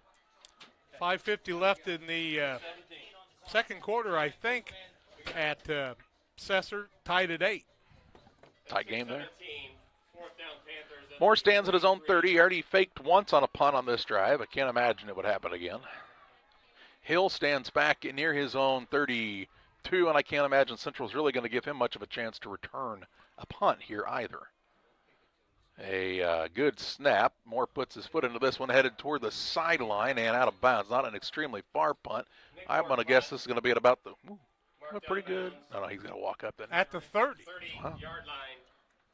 Fairly generous spot, I feel like. 6:12 to play in the half. Yep, got a good spot there. 6:12 left in the half. 1st and 10 from the 30-yard line for Althoff. Real Net and Twine, located just north of Pittsfield, across from the airport. Your local headquarters for concrete lawn ornaments, statues, fountains, benches, and much, much more. Stop by and see Rick and Tracy Real and their friendly staff at Real Net and Twine. 1st and 10 for Althoff from their own 30-yard line. Ellington's in the shotgun. He puts Hill to his right. Trips to the right-hand side as offensive and head coach Frazier shouting out some instructions here. Ellington is going to hand it off to Hill, looking for room along the left-hand side. Stutter steps and goes out of bounds. Hey, this ran out of bounds, losing 5 yards. Back near the 24. Called a 6-yard loss. It's 2nd down and 16. Pavin and Niekamp are right on top of him there. He's got 6 carries for 11 yards. By the way, that 8-8 tie was in the first quarter, Cesar and Greenfield, with 5 minutes and 30 seconds left. 2nd and 16 from the 20. It is closer to the 23-yard line, almost a 7-yard line. Why did he run out of bounds? I don't know. Ellington will hand it off to Hill, looking for running room this time up the middle. He breaks the tackle, now still on his feet. Look out. Makes Blewett miss, now trying to get to the outside and does. Has the first down of Moore 50, 45-40, and is tripped up and finally taken down out of bounds. They're going to say he stepped out where? The 34-yard line of Camp Point Central. Wow, big run here, Jack. 27 plus 16, 43 yards. Yep. And I know I'm a Panther fan, but Nick Moore got blocked in the back on that play bad. No call on it. You know, I think I sat next to you at the Coal City Rochester game. That guy yelled block in the back or hold every play. I feel like I've heard this before. Yeah, maybe. You can look at that one on a replay later. Trips left. Big run by Hill, and just shows you how electric he can be in a hurry. He just stutter steps and makes you get out of his way. Ellington takes the snap, hands it off to Hill. Hill looking for running room right up the gut. Cuts back to the middle, spins forward, and is now taken down by a host of tacklers near the 29-yard line. 5-yard pickup on the play, 2nd down and 5. 59 yards, 8 carries for him, 3 first downs for Althoff on the day. Panthers lead it 30-0, 5:35 left in the half. Althoff with 1 timeout left in the first half, Panthers with 2. Althoff up quick to the line here. On a 2nd and 5, adjusting some making a lot personnel. Of changes. Trips left, single receiver to the right-hand side is Antoine Strong. Ellington calls the line set. Puts a man in motion from the left to the right. That is Colden. Back to pass Ellington. Fakes. Now tucks it and he's going to try to run here. Has some running room out in front. The freshman slides and is taken down. There's a late hit right at the end, and who's this one going to be against? They hit the man as he slid, but then somebody also went flying for the backhand side. Who's this going to go against, Jack? I don't know, because I didn't think the first one was a late hit. But to the 20-yard line, so he picked up enough for the first down, a 9-yard pickup. When you go into that slide, though, they really try to protect that quarterback, but then somebody went flying right at the end as well on the Central side. I think this one's going to be against Camp Point Central. They're going to say that he hit him in that slide, personal foul. Half the distance? Yep, to the 9-yard line. It'll be first and goal. 15 yards and 2 penalties against the Panthers. First and goal from the 9 for Althoff now. Their best opportunity to score on the day. 5:05 to play in the half. Clock starts now. Your time starts now. Single receiver right, 2 men to the left-hand side. Allington in the shotgun. Again, puts a man in motion left to right. Keeps it himself on the right-hand side and is stood up near the line of scrimmage. Maybe a yard on the play to the 8. Second and goal from the 8-yard line. 33 yards, 5 carries. Wes Crooks in on the tackle that time. Along with Reese Wilkie, I believe. Second and goal from the 8-yard line here. Clock rolling, under 4 minutes, 30 seconds to play in this first half. Trips right. Shotgun again for Ellington. Hill is the running back. Stands at his own 10-yard line. Back to pass. Looking, now is flushed out of the pocket and is taken down by Connor Griffin in the backfield. Connor Griffin on the sack that time, and that's a big loss.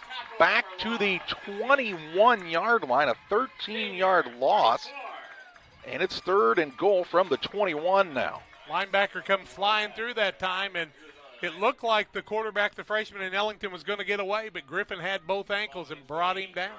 Connor Griffin showed that wrestling prowess that time. Got a hold of the man and did not let him go. Takedown, 2 points. He'll be doing that in 3 weeks or so. Third down here, and goal to go from the 21-yard line. You got to see the new wrestling building that Central has here, folks. It's amazing. It's pretty nice, as they say. Third and goal from the 21, and Althoff takes their final timeout of the half. We will pause as well. Althoff's final time out, 3 minutes, 30 seconds to play in the half. It's Camp Point Central 30, Althoff nothing. From bag to field to bin, Prairieland FS is your home for quality seed. We treat it right here at one of our local facilities, deliver it right to your farm, and then provide the propane to fuel your bins. Have confidence in what you're putting in your engine with our energy specialist. They're focused on maximizing power, fuel efficiency, and engine protection to keep you going. We're neighbors serving neighbors. Prairieland FS, your leading supplier of choice. I love training. I like to help people improve on their tasks. That food has been providing everything for me. They just treat you so well. When my life needed an opportunity, I chose that. 3:30 to play in the half. A 30-0 lead for Camp Point Central. Althoff has taken the timeout, their final of the half. Althoff has a third and goal from the Camp Point Central 21-yard line following the sack of the quarterback, Ellington. Y'all are set to go there now? You bet, babe. Single receiver out wide to the left-hand side is Stephen Brown. He's a freshman as well. There's a lot of youngsters for this Althoff squad. They're just getting started. 2 receivers to the right. Ellington is in the shotgun. He'll put Hill out in motion out there. Going to swing it out to him. Why not? Get your best player the ball in space. Breaks a tackle, cuts back to the middle of the field. Ridden down near the 5-yard line. A pickup of 16 on the play, and it's fourth and goal from the 5. Hill with his second catch of the day, 12 yards in, or 22 yards, I should say. Up to the line quickly here is Althoff. 3 minutes, 10 seconds and counting here in the first half. It is fourth and goal from the 5-yard line. You got to get it to Hill again in space, right? Yep. Let him go to work. Allington in the shotgun. Takes the snap. Hands it off to Hill. Left-hand side, puts his foot in the ground, breaks a tackle, and he is down at the 1. Is he in? No, he's not. He's not in. He is short of the goal line, down at the 1, and the Camp Point Central defense has held. Oh, wow. Griffin sack. What a big play. You don't let them get points. 2:46 left in the half. 1st and 10 with your backs against the wall. But the Panthers will get the opening kickoff of the second half, too. Can they get it out from here? That's usually Ginnenbacher. And people like Joe Friday have been key people getting the ball out from here before, too. Blewett missed a tackle, but slowed Hill down just enough. And Central starts at their own 1 with 2:46 to play in the half. Stay out of the end zone. Don't give up the safety and no turnovers. I think if you're Moore, you just keep it on a quick hitter here, try to get you a little room. He's got Jason Dow right across from him, 6'4", 288. Trying to push the pile here. That was Moore with the run, though. To the 3-yard line. 2-yard pickup. 2nd and 8. Do that again and then maybe see what you can do on 3rd down. Because Althoff's out of timeouts. Take your time. Yep, they cannot stop the clock, and Central has dominated the time of possession here this afternoon. They also are set to receive the second half kickoff, leading 30-0 on the PCRE Real Estate and Auction scoreboard. Single receiver to the right-hand side. Double wing formation. Moore's under center. Takes the snap. Hands it off to Ginnenbacher. Looks for running room. Not much there. Gets to the 5, it looks like this time. And they'll bring up a 3rd down. And you can take your time here and let the clock wind down. And then if you don't make it, you can punt and give them deep territory to have to go again because they have no timeouts. 3rd and 6 following the 2-yard gain. 1 minute and 45 seconds. And as you said, that clock keeps rolling here. As you can get it down to about the 120 mark before you hike it. Let's just say that the guys on this sideline know what they're doing when it comes to clock management. Yeah. The Cowboys could use some help. I don't think we're going to turn Casey Ray loose to him, though, because they'd mess him up. And the Panthers are going to call their 2nd timeout now with 1:20 to play in the half. Just see what they want to try to come up with on this 3rd down and 6 from their own 5-yard line. We'll pause as well. Glad you've joined us this afternoon on Central Illinois Sports. I want you to stop and think about the holidays for a second and think of maybe one word that comes to mind. Would it be busy or maybe in a rush? Well, at your local farm and home supply, we can help you beat the rush with a sale going on now through November 19th. Here are some of the hottest deals. Save $30 on this 30-quart turkey fryer. Pick your favorite flavor of Pepsi 6-pack bottles. They're 3 for $10. Pick up a 24-pack of our brand new Farm and Home Supply bottled water for $2.99. All of our trendy ampersand hoodies are 25% off.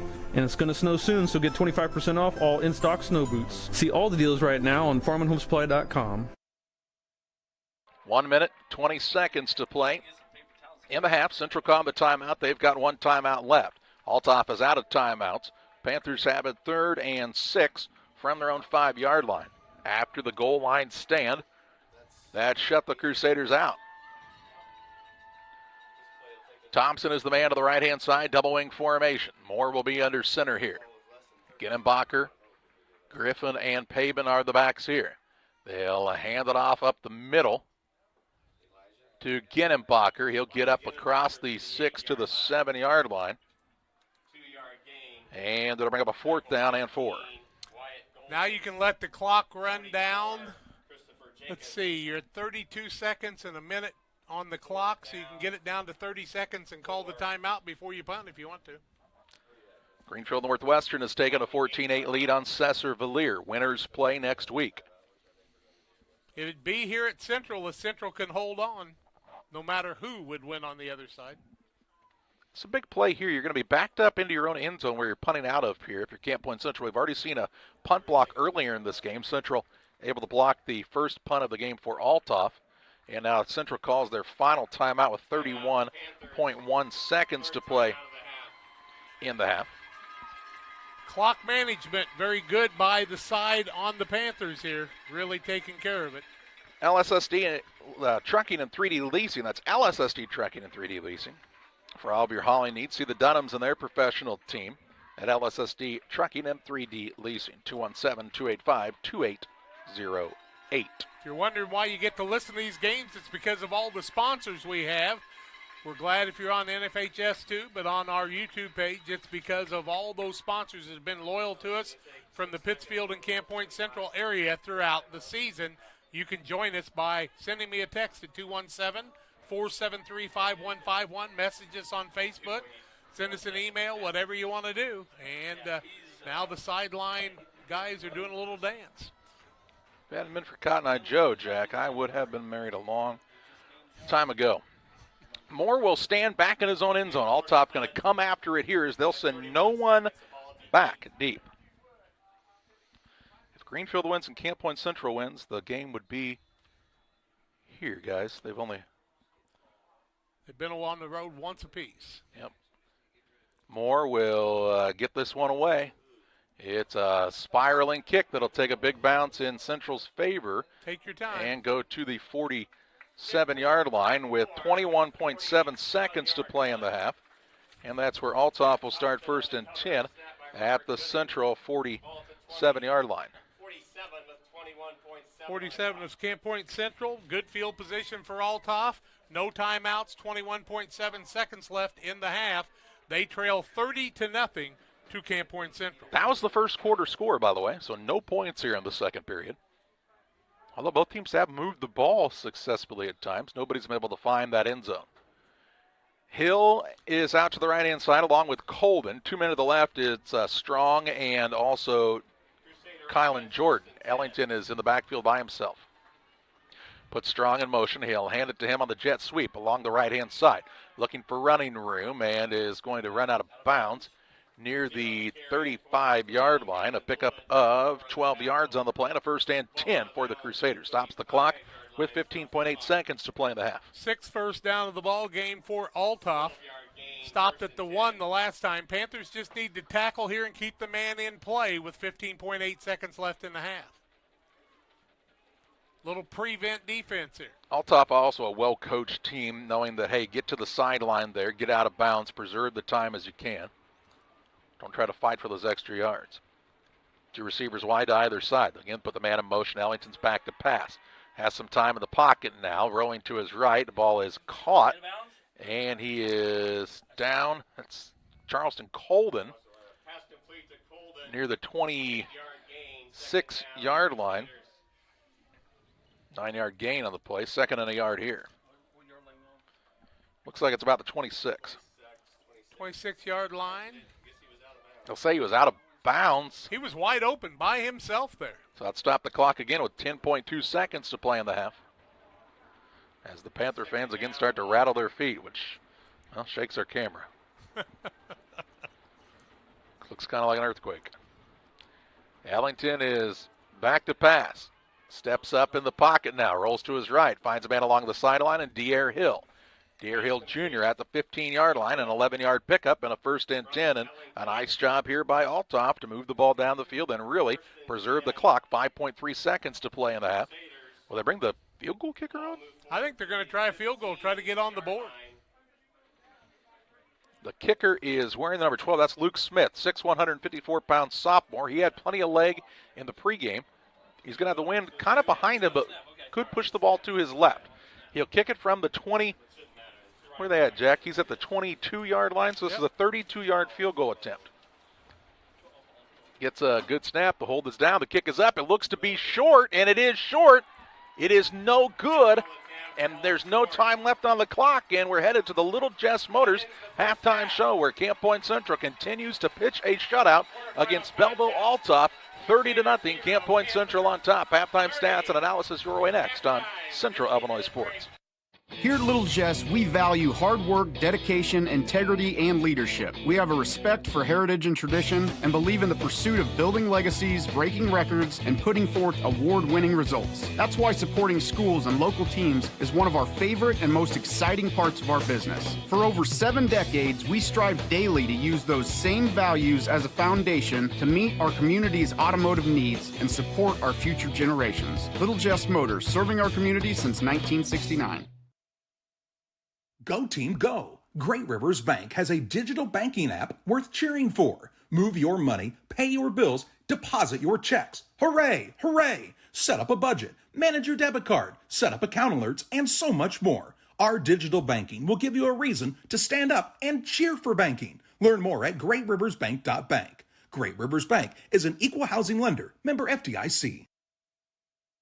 Timely application of crop nutrients based on soil test results and the individual yield goals is the focus of the agronomy team at Logan Agri-Service, Inc. Logan Ag delivers anhydrous ammonia, dry fertilizer, UAN, liquid starter, and our lineup of Logan Agri-Yield micronutrients direct from us to your field. Striving to get the right fertilizer products at the right place in the right field at the right time. That's Logan Agri-Service. For fertilizer and application services, call 1-800-LOGAN-AG or visit us online at loganag.com. Logan Agri-Service, serving agriculture since 1962. Luke and Aaron Fessler at Fessler Insurance are here to help you with all of your insurance needs. Fessler Insurance, a Country Financial agency, provides life, health, auto, home, and farm insurance. Trust your insurance needs to the local folks at Fessler Insurance. Call for a quote today at 217-285-4429 or stop by at 1165 West Washington Street in Pittsfield for Fessler Insurance. Cedar Lake Campground has been owned and operated by the Kramberg family for over 50 years. Located off of Highway 24 between Coatesburg and Camp Point, Cedar Lake Campground is a quiet family campground that you're sure to enjoy. With 60 RV spots with water and electric and our 5-acre lake, it's a perfect spot for a weekend spent fishing, spending time with family, and enjoying the great outdoors. Find out more about Cedar Lake Campground on Facebook or call 217-455-4602. Welcome back to the Little Jess Motors halftime show. It's a 30-0 lead for Camp Point Central over Belleville. Althoff of the halftime break. Halftime stats brought to you in part by Waters Concrete. Tim Waters offers quality concrete for your new build, driveways, decorative patios, sidewalks, anything with concrete. It's Waters Concrete, ready to serve you. Call 309-252-1052 for Waters Concrete. Panthers deferred to the second half of the kickoff, so they'll get the second half kickoff. But Little Jess Motors is our halftime sponsor, and they're right across from Quincy High School, 3431 Main Street. Happy people at Little Jess right now at this 30-0 lead. How did it happen? Panthers kicked off right off the bat, caught Althoff just by surprise, and were able to shut him down without a first down, blocked the punt, got the ball on the 1-yard line. Elijah Ginnenbacher at the 10:27 mark would run it in. He'd take it from 3 yards out for the extra point. Panthers lead it 8-0.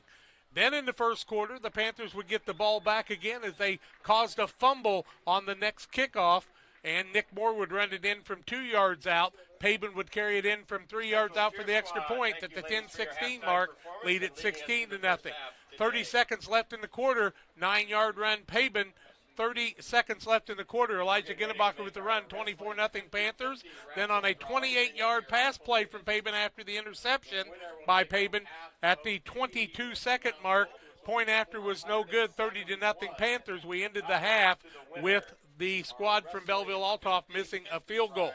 Individual stats in the first half. First for Althoff, 16 carries, 91 yards on the ground, 7 for 10 passing, 52 yards with an interception. And they look like this. The receiving yards go Charleston Colton gets 18 yards on 5 catches, 3 catches by De'Air Hill for 33 yards.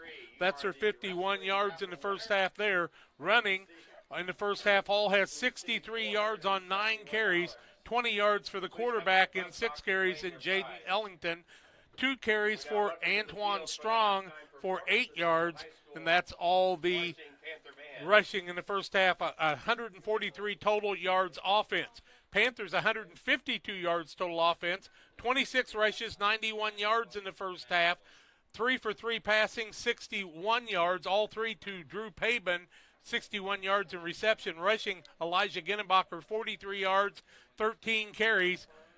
5 carries for Drew Paben, 27 yards. 1 carry for Wyatt Skimmerhorn for 1 yard. Nick Moore also 16 yards in 4 carries. 10 yards for Connor Griffin on 2 carries. And Jack Thompson was a negative 6 yards in 1 carry on the day. Paben 3 for 3 there. 152 yards in total offense versus 143. But the Panthers lead it by a 30-0 count. Little Jess Motors halftime show, 30-0. Camp Point Central on top. Back with more after this.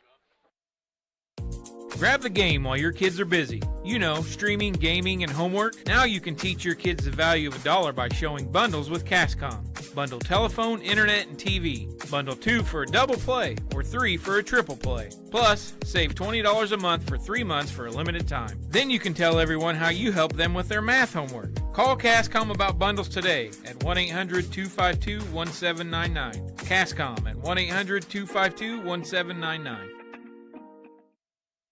One size fits all. That may be all right for an adjustable belt or cheap sunglasses, but when it comes to your financial needs, no one wants a one-size-fits-all strategy. Derek Harris is your Pike and Adams County area Edward Jones financial advisor. Derek Harris's most important goals are yours. That's why Derek will take the time to understand your needs so he can recommend personalized strategies with your goals in mind. Contact Derek Harris today at 217-222-7173. Knowing you, that's how Edward Jones makes sense of investing. Member SIPC. Once or twice a year, I might get the cold or a flu, and my wife calls it the man flu. So you know what that is. Yeah. What do I love about our team? We have a good chemistry. We all work together. I mean, come on. I've got the best job in the world. Sometimes they say, oh, I like to do handstands. Yeah, I taught Brian how to do the handstand. That's all right. And every day, I mean, it's a fun day. Yeah, it definitely makes me proud to be here. Make your dream kitchen and bath a reality with help from Pike County Lumber. We'll create a design to fit your lifestyle and your needs. Quartz countertops, quality onyx that offers dozens of colors. From start to finish, trust the knowledge and experience at Pike County Lumber. Welcome back on the Little Jess Motors halftime show on Central Illinois Sports. It is a 30-0 game at halftime, and Bob Lonergan joining us here at the halftime break. And Bob, I would say before the game, if you would have told somebody it was going to be 30-0 at halftime, not very many people were picking Camp Point to have the 30. No, I don't think anybody outside of Camp Point. Camp Point knew what they had and the opportunities, and they've taken full advantage of them. It's one of the more impressive coaching and player performances in a first half I have seen in a long, long time. Well, you talk about just a start to the game that gets you momentum early on. First of all, at a big advantage to play at your home field, right? Oh, yeah. You're very comfortable in these in the setup here. But the defense really did a nice job in the opening drive and then have a punt that's blocked. Special teams. Score a play later. The special teams with Marco Rodriguez on the kickoff have been fantastic. They get the ball again. The game plan. I'm sure that was in their game plan. Althoff was up for that onside kick to start that game, and they pooched it over the top, made a great tackle down inside the 10-yard line, forced a 3-and-out, a blocked punt, get the ball, score, turn around and do it again. You know, do it not onside kick again, but get the ball on special teams again on a fumble deep in the end zone, end up scoring again. 16-0 blitz, and Belleville was shell-shocked. And they've had some drives, but Central's defense, when it came to really time to make a big play, got an interception in the end zone, got a drive stopped at the 1-yard line. I mean, just things, some people would say, well, Camp Point Central living a charmed life, but yeah, but sometimes you make your breaks. Well, I think that's, you know what? The preparedness of this football team for this game today is the difference between a lot of people didn't believe that they could play with Althoff. They have shut this football team down. And so far a shutout, but we've seen Althoff on a couple of plays with De'Aaron Hill Jr. especially. He's a dangerous runner when he gets in space. At any moment, he can take it to the house. But I tell you what, this Camp Point speed and the way they're getting after it, I don't foresee, as long as there's no mistakes made, I cannot foresee them giving up this 30-point lead. 30-0 at halftime. You don't see that overcome very much, but a lot of talent on the Belleville Althoff side. I mean, it definitely, we've seen stranger things, but you talk about just that belief, Bob, to be in the game. There's no one probably outside of, you said, the locker room at Camp Point Central and some fans who, are just, on the side of Camp Point Central always, who was really thinking like Camp Point Central even had a shot to be in the game, let alone be up 30-0 at halftime. Well, I just think that, the culture here at Camp Point with Coach Dixon and the rest of their staff, they've believed it. They've done a lot of film study that you can tell by the way this game's coached today that they were prepared for what was going to happen today, and they've executed it, and they've got their kids to believe. And I really seriously believe we're going to see a WIVC semifinal. And a rematch of a quarterfinal a year ago. If it holds as it is now, Greenfield up 14-8, Central up 30-0. If that happens, Greenfield and Camp Point Central would play right here a week from now. Still a second half to play here, 2.5 quarters in Cesar, so still a lot of things to be determined. But yet, if it stands as it is at the moment, it would be an all WIVC semifinal here next week. First time ever, I believe, for WIAC teams to be playing each other in a semi. The Carrollton and Camp Point play, was that a semi? It Was was it a a semi semi? when Carrollton Okay. got second.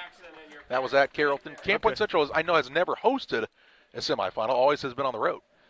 Let's hope it happens. Well, yeah, that's what, for the local fans, that's what they're definitely looking for here. Both teams will be making adjustments at the halftime break as well to see what they can do to improve in the second half. Central will receive the kick in the second half of play. Looks like they're getting ready to retake the field here. Nice job by the Central Marching Band with their halftime show. We step aside on the Little Jess Motors halftime show. More with you after this on Central Illinois Sports. Stotzi Automotive and Tire, located at 201 Adams Street in Camp Point, Illinois, is your local automotive repair shop. Whether you need an oil change, brake job, alignment, engine repair, or new tires, Stotzi Automotive is here with honest and competitive pricing. Call Reagan and his team today to schedule your appointment. 217-740-5010. That's 217-740-5010 for Stotzi Automotive and Tire. Like a good neighbor, State Farm is there. You've heard that phrase many times. And Rod Prentice in Pittsfield, your State Farm agent, is the guy you can count on to be your friend and neighbor in the insurance business. He has a complete line of insurance available for you from State Farm Insurance. You can reach him at 217-285-6930. Our family trusts Rod Prentice with all of our insurance needs. Stop by their office on Washington Street and see the girls. And Rod Prentice, your State Farm agent, 217-285-6930. Jersey's World! Jersey's World! Party time! Excellent! Party on, James! Party on, Todd! Jersey's Bar and Grill in Camp Point, where you can find the best burgers, sandwiches, and steaks, all locally sourced from GJY Beef Company. We love beer! We love beer! Ice cold draft beer. Enjoy one of our many craft selections on the patio. All at Jersey's Bar and Grill, 109 East Jefferson, Camp Point, Illinois. Chris Nichols, managing broker and owner of PCRE Real Estate and Auction, has over 15 years of experience, specializing in selling hunting and recreational properties and farmland. Chris prides himself on combining buyers and sellers, both local and from around the country, to help both parties achieve their land investment goals. Chris takes the time to walk clients through the process of selling their property from start to finish, making the experience feel seamless and enjoyable. Contact Chris Nichols and PCRE Real Estate and Auction at 217-473-3777. From bag to field to bin, Prairieland FS is your home for quality seed. We treat it right here at one of our local facilities, deliver it right to your farm, and then provide the propane to fuel your bins. Have confidence in what you're putting in your engine with our energy specialist. They're focused on maximizing power, fuel efficiency, and engine protection to keep you going. We're neighbors serving neighbors. Prairieland FS, your leading supplier of choice. At Full Throttle Parts, we do spray-on bed liners, a brand called Patriot Liner. It is very elite. It actually enhances the resale value of anything you put it on or off-road. Go Full Throttle! Go Full Throttle. The Farmers National Bank of Griggsville with locations in Griggsville, Mount Sterling, and Pittsfield. Maybe you ask, why choose Farmers National Bank of Griggsville? The answer is simple. Local people, local decisions, and local commitment with local investments. We have many products and services to meet your needs. We invite you to find out more about us. Go to fnbgriggsville.com and explore all the services we offer. Visit any of our 3 friendly locations in Mount Sterling, Griggsville, and Pittsfield today. The Farmers National Bank of Griggsville, local people helping local people, member FDIC. Back on the Little Jess Motors halftime show, 30-0, the lead for Camp Point Central. On top of Belleville, Althoff. Other scores from around playoff action. Chicago Hope Academy beat Oneida Rova 57-7. They'll play the winner of Lena Winslow and Kewanee Weathersfield Anawan next week in the semifinals. Greenfield Northwestern leading Cesar Valier 14-8 with 11 minutes to play in the half of that contest. 2A football action. Morel Forsyth leads Bloomington Central Catholic 21-3 at the half. Athens was beating Nashville 28-27 with 2 seconds left in that game, awaiting a final there. Seneca is on top of Wilmington 14-11 with 5 minutes to play in the third, and with 6 minutes to play in the first quarter, Breeze Mater Dei leads Shelbyville 7-6. 3A action, Lombard Montini takes care of Princeton 27-9, a final there. Roxana up big at half 28-6 on Stanford Olympia.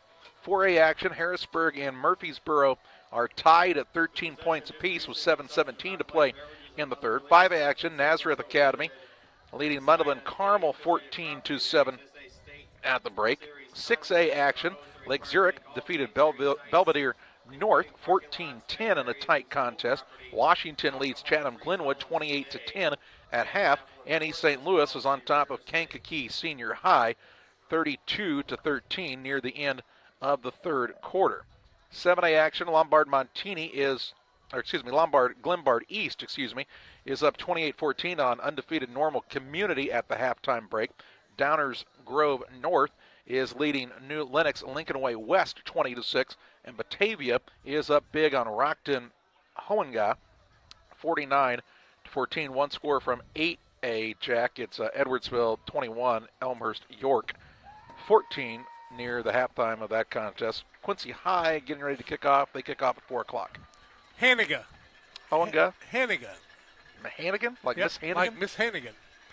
Yep, Quincy's playing at 4 o'clock. I had people stop me and saying, how are the Blue Devils doing? I said, I don't know. I'm not interested right now. They don't play till 4. It's nothing. You should have told them. No good. Kick no good by Nashville. Athens wins 28-27. Whoa, how far was the field goal to? Do you know? 20-yard field goal attempt with 2.4 seconds left. Missed a 20-yard field goal for Nashville, and Athens gets the win. And so, hey, the Sangamos got one in. Yeah, looks like they and Maroa might be moving on. Well, Athens for sure. Maroa up 21-3 on Bloomington Central Catholic in that contest in the third quarter. How about Stanford Olympia? Did you get something there? They were down big to Roxana, 28-6 at the half. Roxana's got a nice team. And who won over Tolono Unity a week ago in a thriller that I believe, I'm trying to remember, I believe Tolono went for 2 and missed it. And, you know, if you think about Roxana, another one of those wrestling schools like Leroy and others where wrestling really helping with the football program. 22-16 Greenfield with 4 minutes left in the second quarter of that contest. Just like wrestling here at Camp Point Central, there's a lot of wrestlers out here that missed starting practice on Monday, and Casey Monroe and Andrew Griffin, 2 of their coaches. I do want to correct something where you were wrong earlier, Jack. Yep, I was wrong. Led me astray. We were wrong. We'll say we. How about that? I don't want to put it all on you. But Central did host that Carrollton game back in 2014. Yeah, those Carrollton Camp Point games run together. I remember a 2-point conversion that didn't go the Panthers' way at Carrollton, too, that had me thinking it was that game.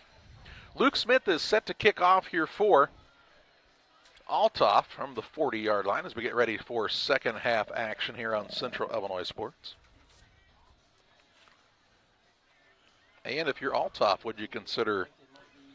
I think you almost have to think about an onside kick here. Definitely would consider it, I would say. Yep, I think you have to think about it. They got to have the ball. They're down 30-0 right now.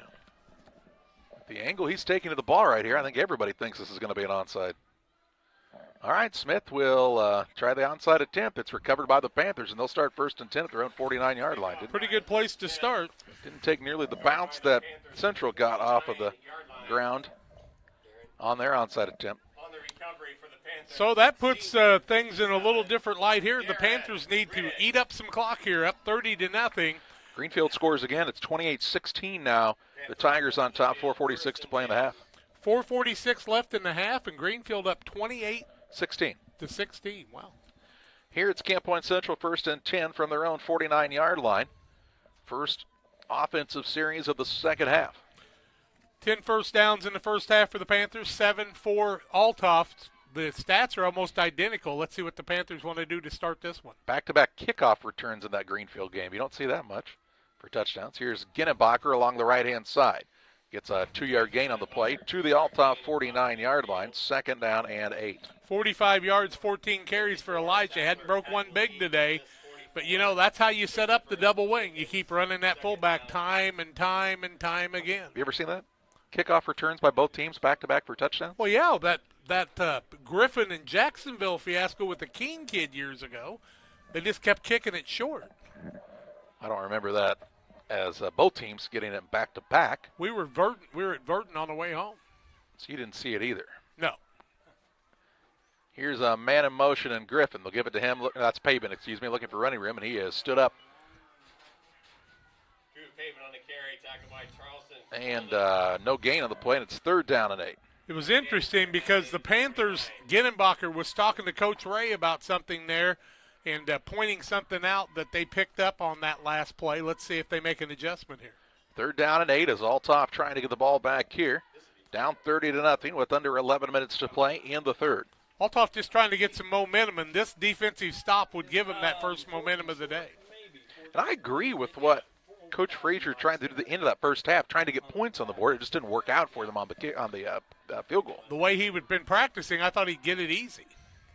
3rd down and 8 here. Will the Panthers go to the air? Yes, they will. Moore is back to pass. Now it's a designed run and not much there. He takes a big hit back near the original line of scrimmage. Loses 2 on the play, and it's 4th down and 10. Right now, Althoff doing a little talking on the sidelines is Charleston Golden, one to talk to Drew Pabin. And, don't wake up a dog that's already awake. Don't wake up a dog that's already awake. No, the sleeping dog versus the... I've heard that. Yeah. I've heard that a lot in my life. It's one of those old sayings. Well, you can do a lot of John, but you got to be careful because that could have cost him 15. Moore will put his foot into this one. End-over-end kick. Hill will have a chance at it. No, it's near the sideline and goes out of bounds near the 27-yard line. And that is where Althoff will start 1st and 10 at their own 27 with 10:08 to play in the half. Well, Althoff made some good adjustments there. Quarter. Or third. Althoff made some adjustments there to shut down the Central offense. Let's see what they've done on the offensive side to try to get some things motoring in their direction. Yeah, they want to score quick here if at all possible and try to get a shot in the arm. 2 receivers to the right, 2 to the left-hand side as Ellington will be in the shotgun by himself. But because of the onside kick, that's why they're deeper than they normally would have been in this situation. Hill is in the slot to the right-hand side. Having trouble picking up the play from the sidelines. Ellington kind of blows some air into his hands to warm him up. Hands it off to Strong along the right-hand side. Strong gets the corner and goes out of bounds near the 30-yard line, it looks like here. They'll mark him right at the 30, a 3-yard pickup, 2nd and 7. Moore in on the tackle that time, knocking him out of bounds. Coming from that D-back spot. Linebackers having trouble getting loose against this big line as the Panthers playing at 3-5. 2nd down and 7 yards to go. Clock stopped as the man ran out of bounds along the far side of the field here. Negative backfield again for Ellington. A designed quarterback run here. Gets a good gain on the play. Now stood up and is going to be ridden down, but forward progress will mark him near the 30, what are they going to call that, the 34? 4-yard pickup and a 3rd and 3.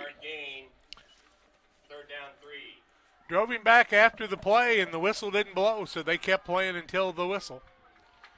3rd down and 3 yards to go here. I believe that was Connor. Was it Connor Bush on the stop there? Was Bush in that time or Griffin? Could have been Griffin. All right. Maybe the number was just away from me enough. It looked like a 0. 3rd and 3. Allington looks like he'd like to take off here. Now he's looking for running room, and ball is loose, and the Panthers have recovered. I think the Panthers have recovered. They have on the fumble.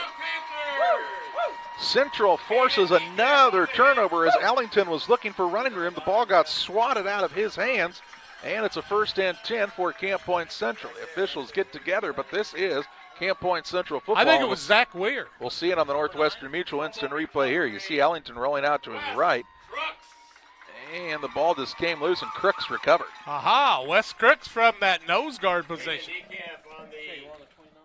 Ball is at the 29-yard line of Althoff. 1st and 10 for Camp Point Central with 9 minutes, 16 seconds to play in the 3rd. You want to score, but you wouldn't mind taking your time a little bit. 8 points here would put you at 38, and then you start thinking about that magic number. 1st and 10, single receiver out wide to the right-hand side of the double wing. Moore takes the snap, hands it off to Griffin, running back to the left-hand side. Looks for some running room, breaks through a hole, gets a nice gain on the play inside the 25 to the 24-yard line. Pick up 5 yards on the play. 15 yards on 3 carries, 4, 6, and 5 yards in the day for Connor Griffin. Connor Griffin's a kid, Jack. Last couple of games barely has carried the ball at all. He's been basically the blocking back, and you got to give him a lot of credit. He's opened some big things up for his fellow teammates in the backfield. And Coach Ray can see some things during the game where he goes, okay, they're trying to do this. Let's go back on that side. Connor Griffin started out the fullback this year. Now he's at a wing. 2nd and 5, ball at the 24-yard line of Althoff. Thompson has split out wide to the right-hand side. Panthers shuffle some men around. Now they put Pavin in motion. Handed off to Ginnenbacher in the backfield. Pushes forward near the 23-yard line. Called the 22-yard pickup. 3rd and 3. 47 yards, 15 carries for him. 4 down territory, 3rd and 2. 8 minutes, 5 seconds left third quarter. 30-0 Panthers as it was at the end of the first quarter. It's a long 2, short 3 here. Moore will bring the play in from the sideline. 15 seconds on the play clock as he comes to the huddle. Thompson splits out wide left. Panthers got to get set up and go here. 7 seconds on the play clock. Moore puts a man in motion. Keeps it himself along the left-hand side. Has the first down, it appears, as he's still pushing the pile forward. Down inside the 20 to the 15-yard line. A 7-yard pickup and a 1st and 10. 21 yards, 6 carries, 11th first down of the ball game, first to the second half. After the fumble by Althoff, the Panthers are knocking on the door, trying to get in on the red zone. 1st and 10 from the 15. 7:25 and counting here in the third. Somebody talked about 1 or 2 turnovers or 2 or 3 turnovers making a difference. Well, doesn't that always make a difference? But the Panthers have found those so far today. Yep. And sometimes you got to will it to happen, as they say. Moore is under center here. He hands it off to Ginnenbacher right up the gut. Ginnenbacher down near the 13-yard line. Ginnenbacher carries to the 2-yard pickup. line, 2-yard gain, 2nd down, 8. And this just keeps that clock rolling, Jack. Sure does. You're going to eat up pretty much the whole third quarter here if you just take your time and end with a score. And, you know, you just look at some guys like Patton Lieb, the 6'4", 242-pound junior, a little slower getting up now, lost the towel, just doesn't have quite that hoppity step that he had before as his team trails with 18 minutes of football left, 30-0. There's just been no chance for Althoff to get any kind of momentum so far today. They'd like a takeaway here. Moore keeps it himself along the right-hand side, breaks free, and is driven down into the ground near the 6-yard line. Moore gets up and says, hello, hey, how you doing, my friend? And he says that'll be down to the 6. A pickup of 7 on the play and a 3rd and 1 coming up here. Nick Moore says, hey, you want to talk? We can talk. Yeah. Nice to visit with you. Let's go for a 3rd down and 1. If you ever watched Nick Moore play basketball, folks, Ice. He can jaw a little. He's ice. Huh? He's not afraid to back up his game and back up his talk. Moore keeps it up the gut this time. Ooh, man, it is not much there. Slow whistle. Depend on the spot. They haven't blown it wet, and he falls forward. Near the 5, needed 1. That would give him the 1 if that's true. And let's see where the chains are here. Clock counting down here. Referee says 4th down by 6 inches. I've never seen anybody say 6 inches without a measure in that situation, I don't think. He's at the 5.5-yard line here. Althoff looking for a big stop. Central trying to punch it forward and keep things moving here. 5-10 and counting in the third. It's a big play right here, Jack. It's huge. 5 minutes left in the quarter. They need this first down. Hard count. Panthers come to the line of scrimmage here. Moore now puts the tight end to the right-hand side. Puts a man in motion. Hands it off to Ginnenbacher, right-hand side. He's got the first down. He's got the touchdown. Ginnenbacher from 5, and Elijah said, little icing on the cake. I got you covered. Comes at the 4:53 mark of the third quarter of play. First score since the first quarter. 36-0 Panthers, and they'll go for 2. Darren Riggin on the lead block that time, and I mean Ginnenbacher had a head of steam, and he was not going to be stopped. He wasn't even a running back to start the year. Greenfield up 36-16. It's going to be an all-WIVC semifinal, isn't it? It is, it is, it is.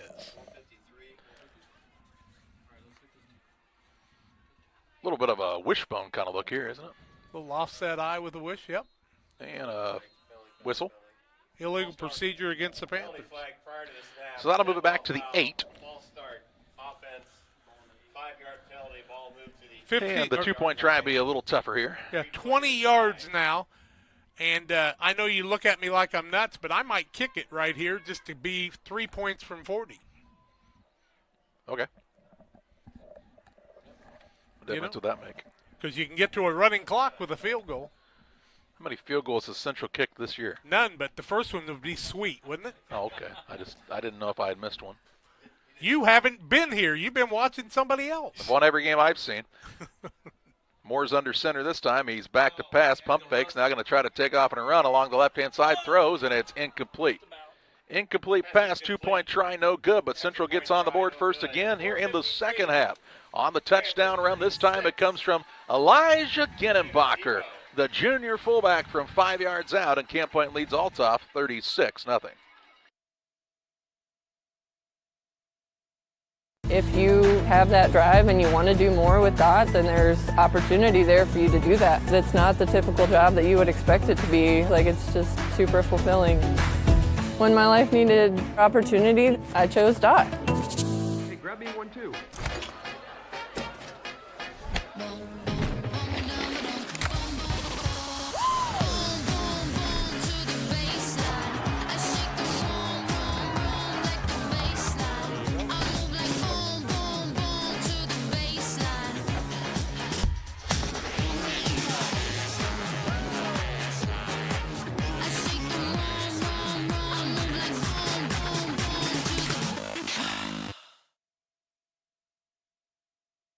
.453 to play in the third. 36-0, the Camp Point Central lead on the PCRE Real Estate and Auction scoreboard. PCRERealestate.com for all the latest local listings. Marco Rodriguez, the kick at the 40. Hey, Rodriguez has had a good game, guys. He's done a lot of great things. Could be in the running for player of the game. As crazy as that sounds. What is he, 5'4"? Yep. About 5'4", and a sophomore. 135 pounds. I think that you just made him heavy. He'll put his boot into this one, and a chance for a return here for Althoff. That's Hill. Here, Hill Jr. looking for running room. Look out. 50, 45, 40, and he may go to the house, and he will. Althoff's about to get on the board for the first time this afternoon. It's De'Hair Hill Jr. takes it back from around the 21-yard line. 79-yard kick return for a touchdown, and Althoff's on the board. Nice run by Hill on the kickoff return. Good blocking by Althoff comes at the 440 mark, and they are on the board 36-6 now. Greenfield Northwestern officially up at halftime, 36-16 on Cesar-Villiers. Stutter step, got the wall. Nice blocking by Althoff. Design play. Well, he made one man miss, right? I mean, that's the thing, is he breaks a tackle, and he's the type of kid that if he makes one man miss, he can go. And Central, to that point, had kept those big plays from happening. And you know they're going to onside kick after this. Oh, yeah. Ellington will be in the shotgun for the 2-point try. Hands it off to Hill. Hill's 2-point conversion is good as he stretches out at the end for the 2-point try. So Belleville Althoff gets on the board here on a big-time return from De'Hair Hill Jr. Once he got the seam, he was gone. And Althoff on the board. They trail Camp Point Central 36-8. At Game Masters in Quincy, we're passionate about the outdoors. Shooting is one of our favorite pastimes. When it comes to guns and ammo, think Game Masters. They have new guns, used guns, gun safes, and gun accessories. And be sure to head over to GameMastersOutdoors.com to check out our great selection. Clothing, fishing, hunting, gifts, and more. At Game Masters in Quincy, we're passionate about the outdoors. 36-8 the score now as Althoff's on the board. 4:40 to play here in the third. And what you would consider another onside kick coming up here from Luke Smith. Last one didn't really take much of a bounce for him. And he's going to try to get this one to pop up a little bit more over that front line. Central has 9 of the 11 guys up close to the ball here. Here we go, onside kick attempt. Smith will put his boot into this one. It takes a good bounce, and it's loose, and I think Althoff has it here, and they do. Althoff has the onside kick recovery, and look out, a little momentum headed the way of the Crusaders as they've got it 1st and 10 at the Central 49-yard line. 4-score deficit right now, but that is not that much when you've got 16 minutes and 40 seconds left and you've got this explosive of an offense. Pretty nice job by Luke Smith here on the Northwestern Mutual replay. Gets that little hop, and it kind of popped into the chest of the man from Central. A little too hopper that time, Jack. I'd kind of like to tell you in baseball, you got to charge that ball. Here's Ellington now back to pass. Looking, he has his man here on the catch, and Kylan Jordan. Jordan is going to be taken down after the first down near the 36-yard line. 13-yard pickup and a first and 10 for Althoff. They're going to move in here. First catch of the game for Jordan. First and 10 from the 36-yard line of Camp Point Central. Althoff can put up points in a hurry. This game's a long way from over. Ellington going to run it himself now, and he is met by Connor Griffin and taken down at the 35-yard line. Gain of a yard on the play, 2nd and 9. Good tackle by the outside linebacker in Griffin. 4:09 and counting in this third quarter. Freshman quarterback, pretty amazing. He's very mature out there, is he? No? Braden Ellington, 5'11", 158 pounds, and a freshman for this blue and gold Crusader squad. Trips right. Ellington is back to pass. Has some time in the pocket, now is flushed out. Going to try to run along the right-hand side. Now he sets his feet, and Caden Niecamp's going to chase him down. Look out, fumble!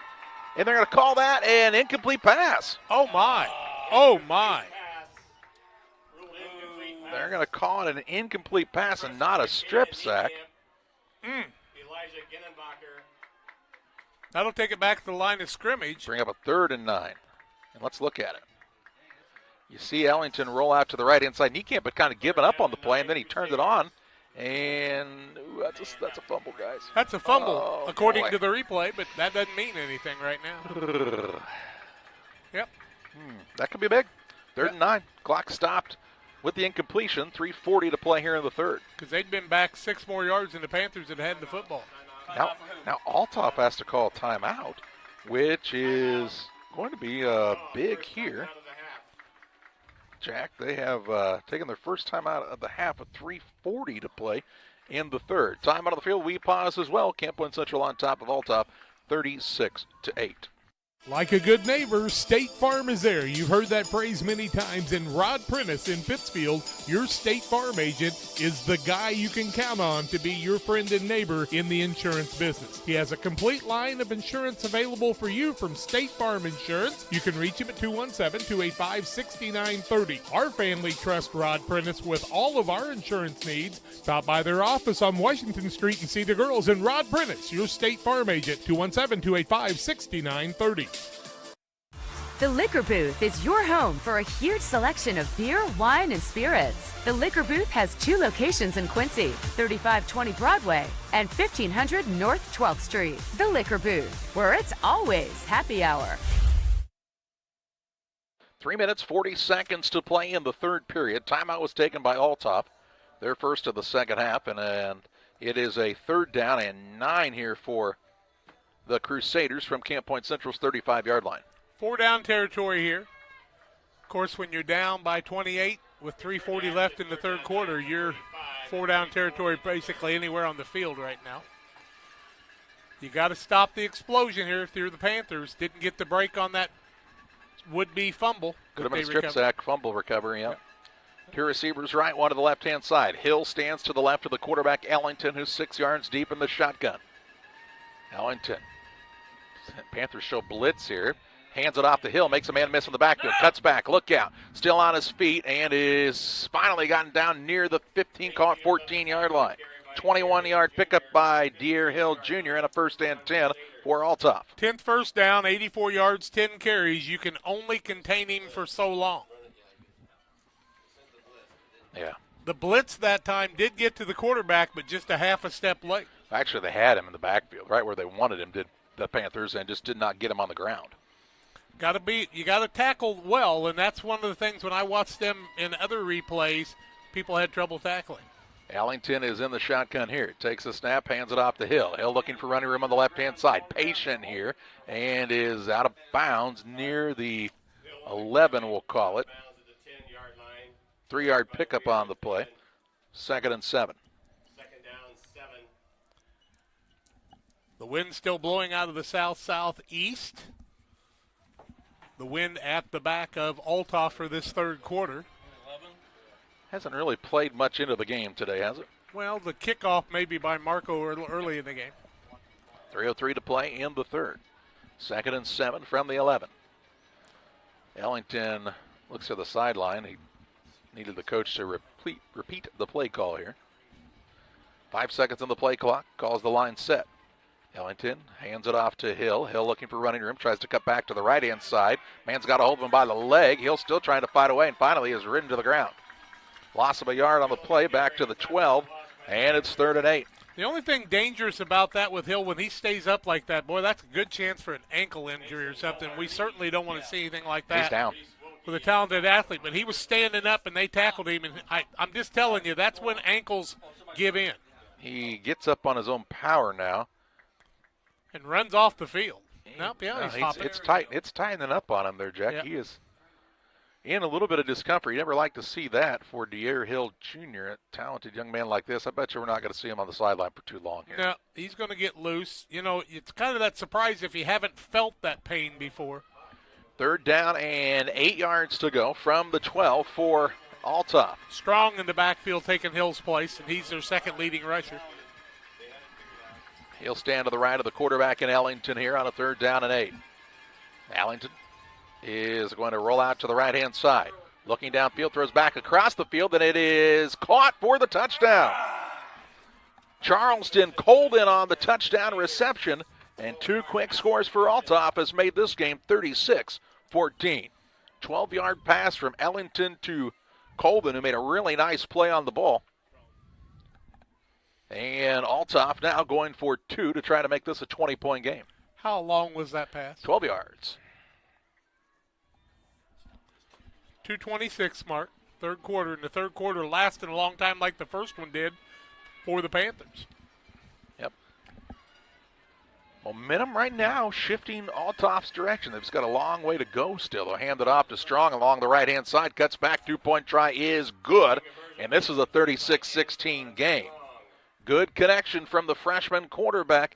He found Charleston Colden, the 6'1", 187-pound junior. As you'll see it on the Northwestern Mutual replay, who makes a nice play. They usually tell those quarterbacks, don't throw it across the field like that. It works out well this time for Althoff, and they trail 36-16. GSI grain bins are built using the highest strength steel available. This allows you to store more grain to maximize your profitability and efficiency. Buy one now and receive our winter discount program. Mixer Lumber Company, your GSI grain bin dealer. I'm not sure if there's a better checking account around. We will pay the highest checking account interest rate that we have right now. It is a very generous 4.07 APY. As far as ID Secure goes, it gives you protection with credit monitoring. So the peace of mind of that's very nice. 2 minutes, 26 seconds to play in the third. 36-16 the score. As Althoff scores on the 12-yard pass. That was without De'Air Hill on the field, Jack. Yeah, that time it was definitely a solid pass from the freshman to Colden, and the strong run for the 2-point conversion. Now the onside kick. They've won a 2 so far today. Just won another good kick. High hop, and it is loose, still loose, and recovered again by Althoff at the Camp Point 49-yard line. The Crusaders get it again as that ball was loose for a long, long time out there. And momentum headed the way of Althoff right now. Althoff trying to run their miracle in the second half after the Panthers' miracle in the first half. And, you just got to take care of the ball. That's the key. 49-yard line to the Panthers, 1st and 10 Althoff. Another really nice job by Luke Smith that time with the onside kick. 2:25 to play in the third. I'm sure he hadn't done it much this year because he hadn't had to. He has had 2 pretty good ones right in a row there. So Althoff is playing keep away from Camp Point Central's offense here, and things are getting a little bit tighter here at Camp Point Central. Ellington on a design quarterback run, has a hole along the left-hand side. Cuts back, still on his feet. Central trying to strip the ball. Finally, they both play dead at the 40-yard line. A 9-yard pickup will bring up a 2nd down and 1 for the Crusaders. 34 yards, 9 carries now for Ellington. 2nd and a yard to go here. No Hill on the field right now. Don't see him on the. He's over there talking to the trainer on the sideline, it looks like. Here's Ellington back to pass, sets his feet, heaves it deep downfield. This one could be a pickoff, and it is picked off. Nick Moore with the interception for Camp Point Central. And Moore intercepts it back inside the 10 near the 9. Big interception by Nick Moore. 1:47 to play and a flag down near the 41-yard line. They line. had holding back here, no doubt about it, but they'll turn that down. There was no doubt there was holding on that play because you saw the man grab the defender. Yeah, they were trying to keep Caden Niekamp out of the backfield that time. Pass was just a little bit underthrown by Ellington this time, Jack, and let's see what happened on the Northwestern Mutual instant replay. Sheila Davidsmeyer in Pittsfield, your Northwestern Mutual representative. That just kind of threw it up for grabs, and Nick Moore says, I'll grab it. Yeah, I'll tell you what, how about that score in the third quarter for the Panthers? How big is it right now? First down, 10 yards to go here, yeah. Yeah, you start talking about a game that could be 28-16? Yeah. Long way to go, kids. 36-16, Camp Point Central takes over at their own 9. Really, what is it, the second time the offense has been on the field here in the third? Third time. They scored once. That's right. I forgot they had that drive to start the second half. Here's Elijah Ginnenbacher. Big gain on first down up near the 17-yard line. Pick up on the play of 8 yards, 2nd and 8. Last week, you saw Elijah Ginnenbacher put this team on his back in the third quarter, and now he's hoping to do the same here. A couple more plays in the third quarter with 1:25 left in the third quarter of play. Picks up 8, 2nd and 2. Illini Express here to serve you with walk-in medical care on the south side of the square in Pittsfield. They see patients 18 months and older. No appointment necessary. Monday through Saturday, 7 a.m. to 7 p.m. at Illini Express. 2nd and 2. Under 1:10 to play in the third. Moore hands it off along the left-hand side. Again, it's Ginnenbacher. He's trying to wrestle away from the man. Ball comes out, and Althoff has taken it away. They're going to say that the ball was stripped. Ginnenbacher got it up near the 19-yard line. Call that, the 29-yard line. So he picks up 12, but then a takeaway by Belleville Althoff. Fumble on the play gives Althoff another chance with 58 seconds left in the quarter. He was fighting for yardage right at the end of this play, and kudos to Belleville Althoff for stripping this ball out, as it looked like Ginnenbacher was trying to break away, and all of a sudden it's just taken right away. Give credit that time to Cooper Zimmer with the takeaway. 1st and 10 from the Panthers, 29-yard line? Yep. 58 seconds to play here in the third. Told you at halftime, there's a lot of game left in this one. Ellington pitches it now to Stephen Brown. Brown, there's a penalty flag flies. Brown still looking for running room. They are letting them play out on the whistles here today, aren't they? Yeah. He's taken down near the 31, lost 2 yards on the play, but let's wait and see what they want to sort out here on the penalty. I would think if you're Central, you want to move them back. Yep, blocking the back that time, right in front of everybody. You could see it on a replay with no problem. And that should move the ball back to the 39-yard line. Should be a 1st and 20 now. Blocking the back during the run gets the Crusaders. Repeat, first down, back to the 39. 50 yards in penalties now on 1, 2, 3, 4, 5 calls. 1st and 20. 50.9 seconds left in the quarter, and they'll start the clock as soon as it's set here. Start the clock. He hasn't set yet. Hasn't wound it. Now he says wind the clock.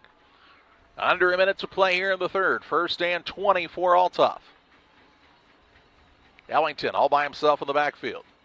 He is throwing to his right, looking for Charleston Colden. It is incomplete. Too high. Stops the clock. 2nd and 20. Colden's been one of his big receivers, him and Hill. Hill, of course, on the sidelines, but Colden, that was the 7th time they've tried to throw it to him. He's got 33 yards on the day. They're trying to work on Hill's left ankle over there on the sideline, trying to get it taped up. He got stood up and kind of twisted around the last time he touched the ball and has not been in since. That's their trainer working on him, not the QMG trainer that's here on the sidelines. Everybody's got a trainer these days. 2 receivers wide to either side. Ellington in the shotgun again by himself. Designed quarterback run. Looking for room now about the left-hand side. Now trying to cut it back and is taken down from behind near the 25-yard line. 14-yard pickup. Nice gain on 2nd and long.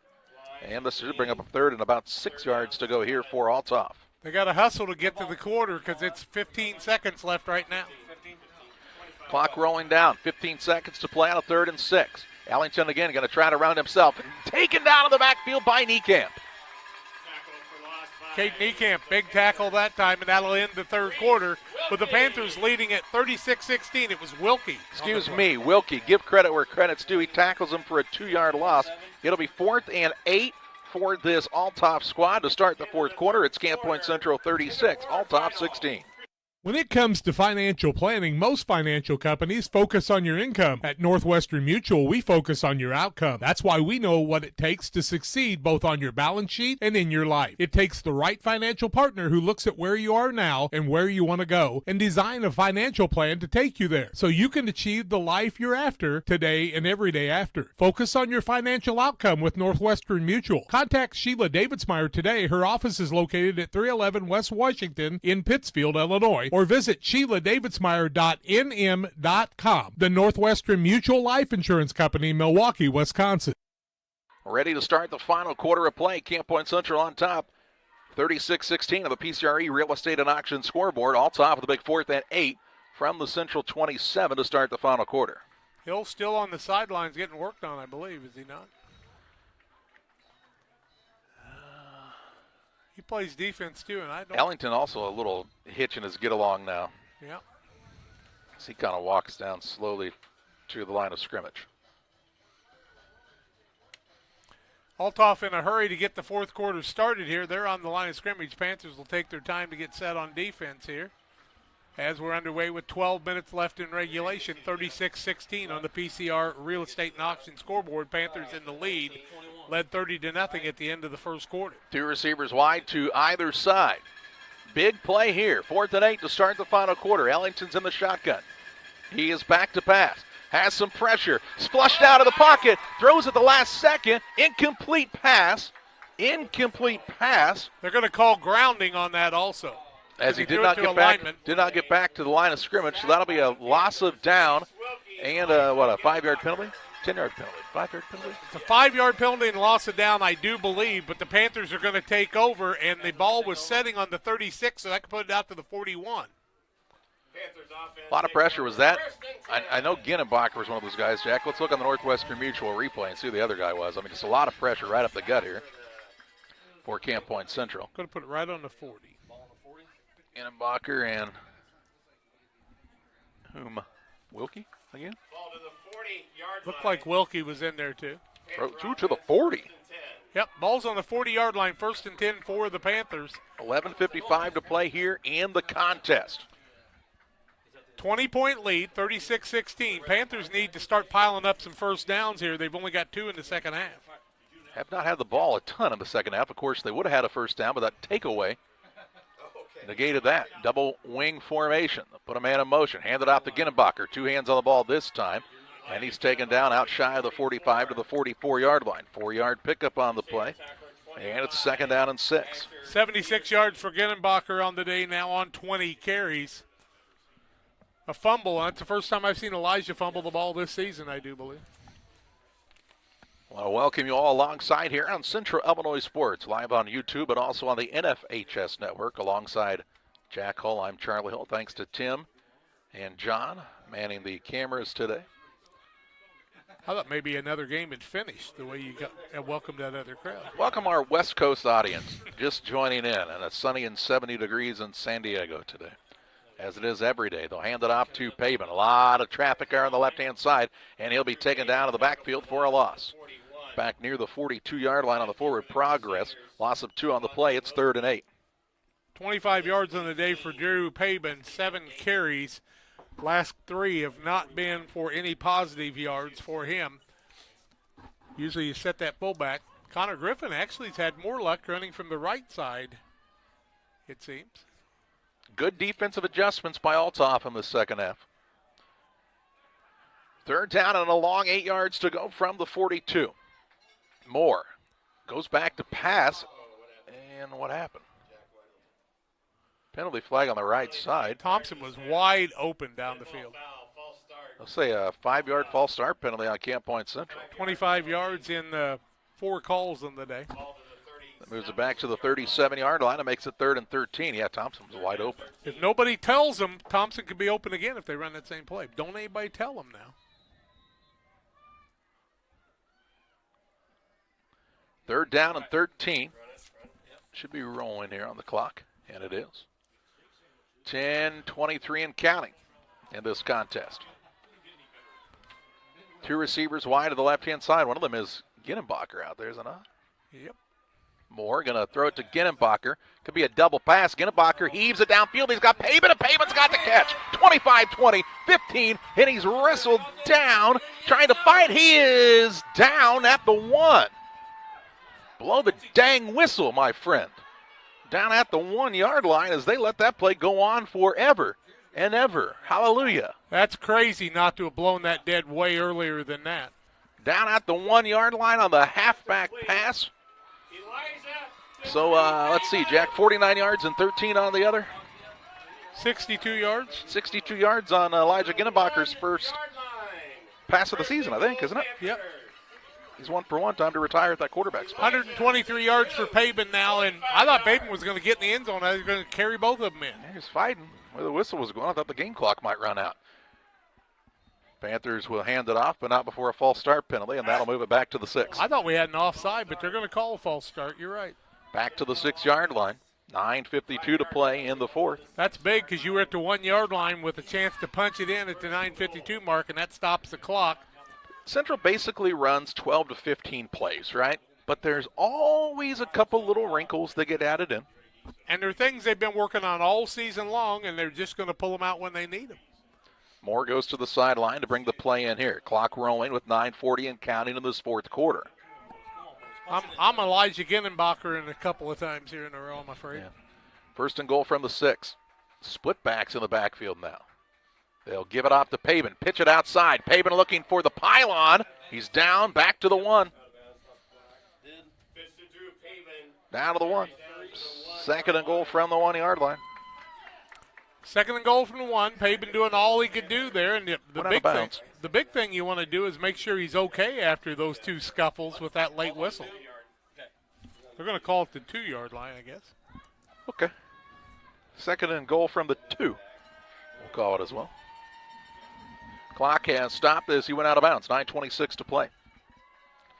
This would be a big score for Camp Point Central.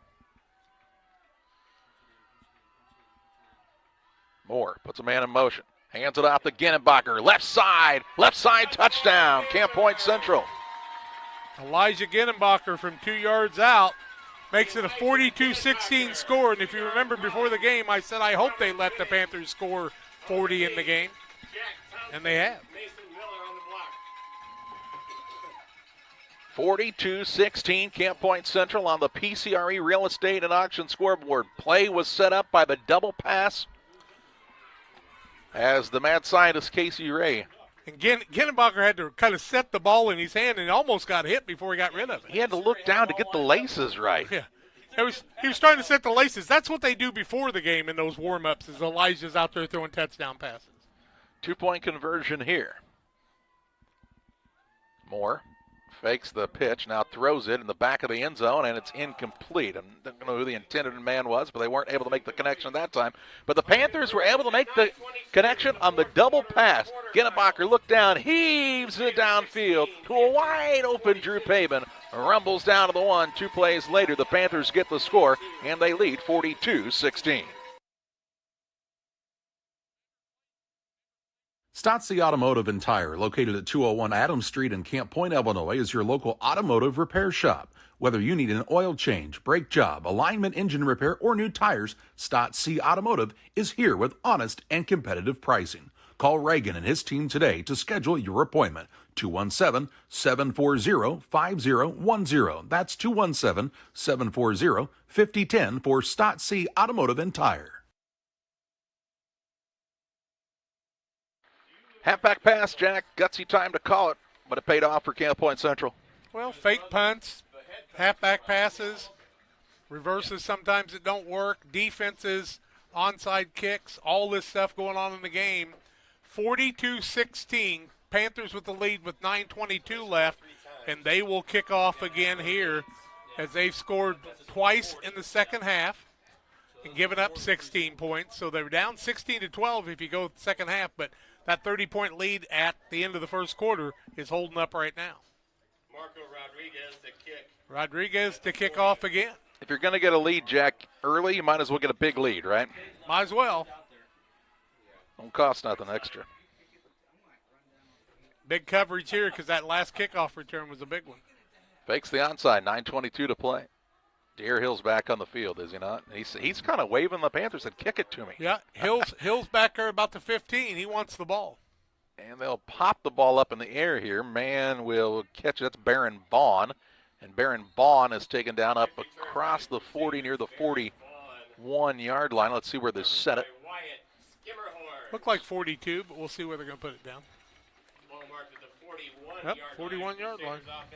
To the 41, first and 10. Hey, thanks to Barry Wright, by the way, for clarifying on that.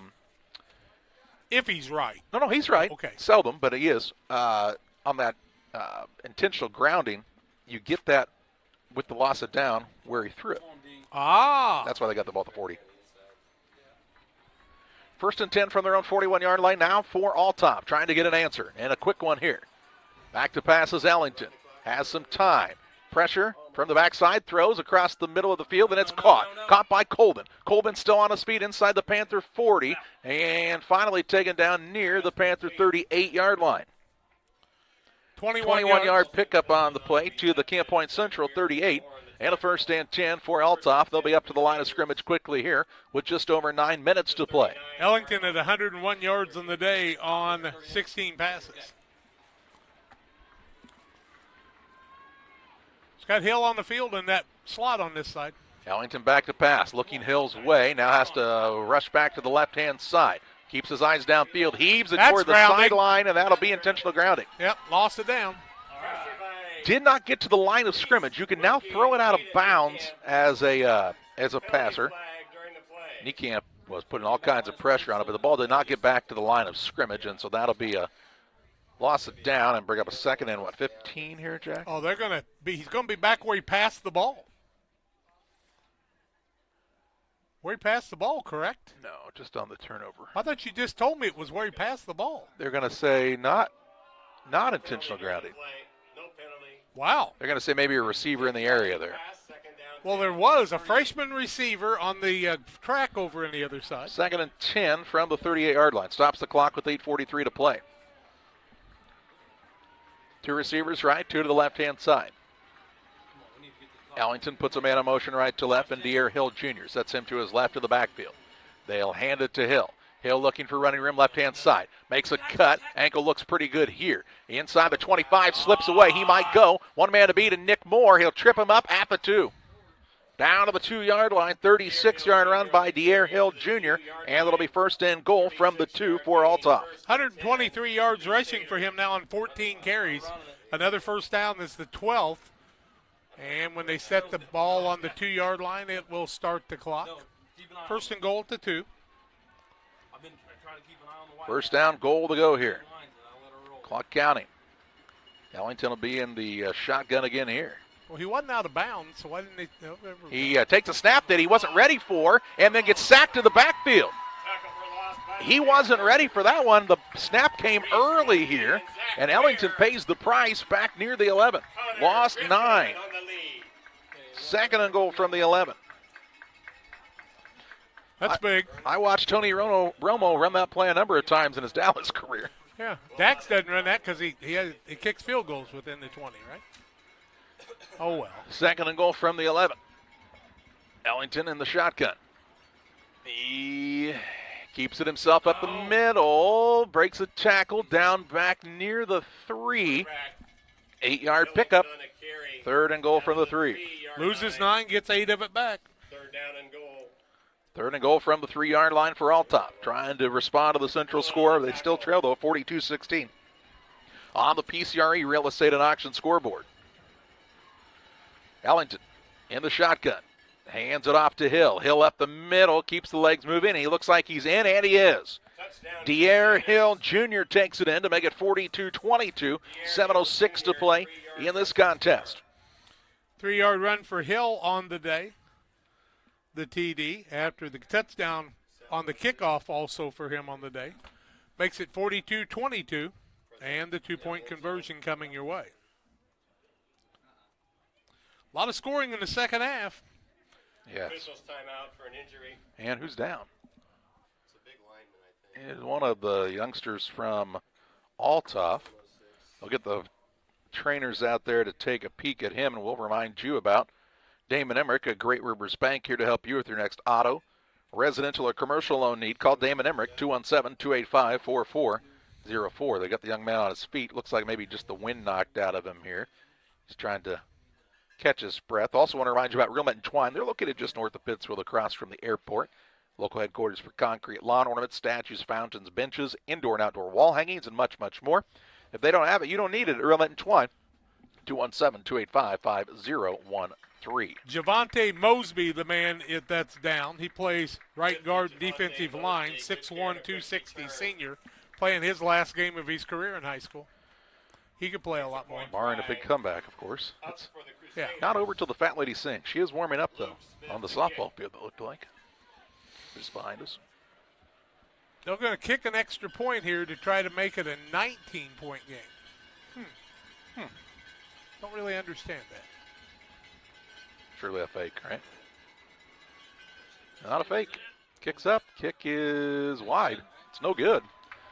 It remains 42-22 as the kick was no good. 7:06 to play in the contest. Central on top by 20. Damon Plumbing, serving all of Pike County and the surrounding area with quality residential and commercial plumbing services. Damon Plumbing offers septic installation, drain cleaning, new water lines, remodel work for your home, or if you're planning a new build, make sure you include the Damon boys. To get it right the first time, no job too big. Have you seen Braden and Doug? Or too small? Sorry, Corby, couldn't resist. Call Braden at 217-491-5415 or Doug at 217-617-2318.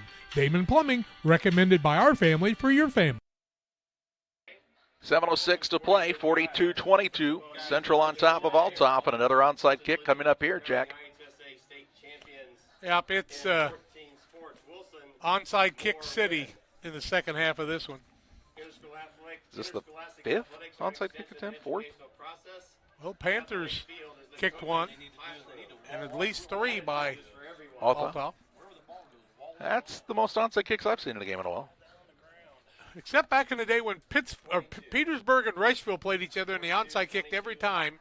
Coach Bagby, who later was the superintendent here, against Coach Bavery of Rushville, and the onside kick, they played twice in the regular season, and every time they onside kicked. It's crazy. So Smith has it teed up at the 40, headed the opposite direction. This is the first onside kick we've seen headed this way today, though, right? I'd still block back the lineup, but they've got hands on the front line. They've replaced a few people. Connor Griffin up front there.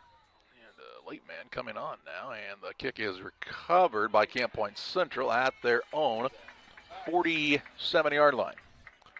Panthers will have it 1st and 10 at the 47 with 7:06 left. 2 timeouts left for Althoff in the game. Gittenbacher was the man that covered it up that time. Central has 3 timeouts, but they don't want that clock stopped much here. No.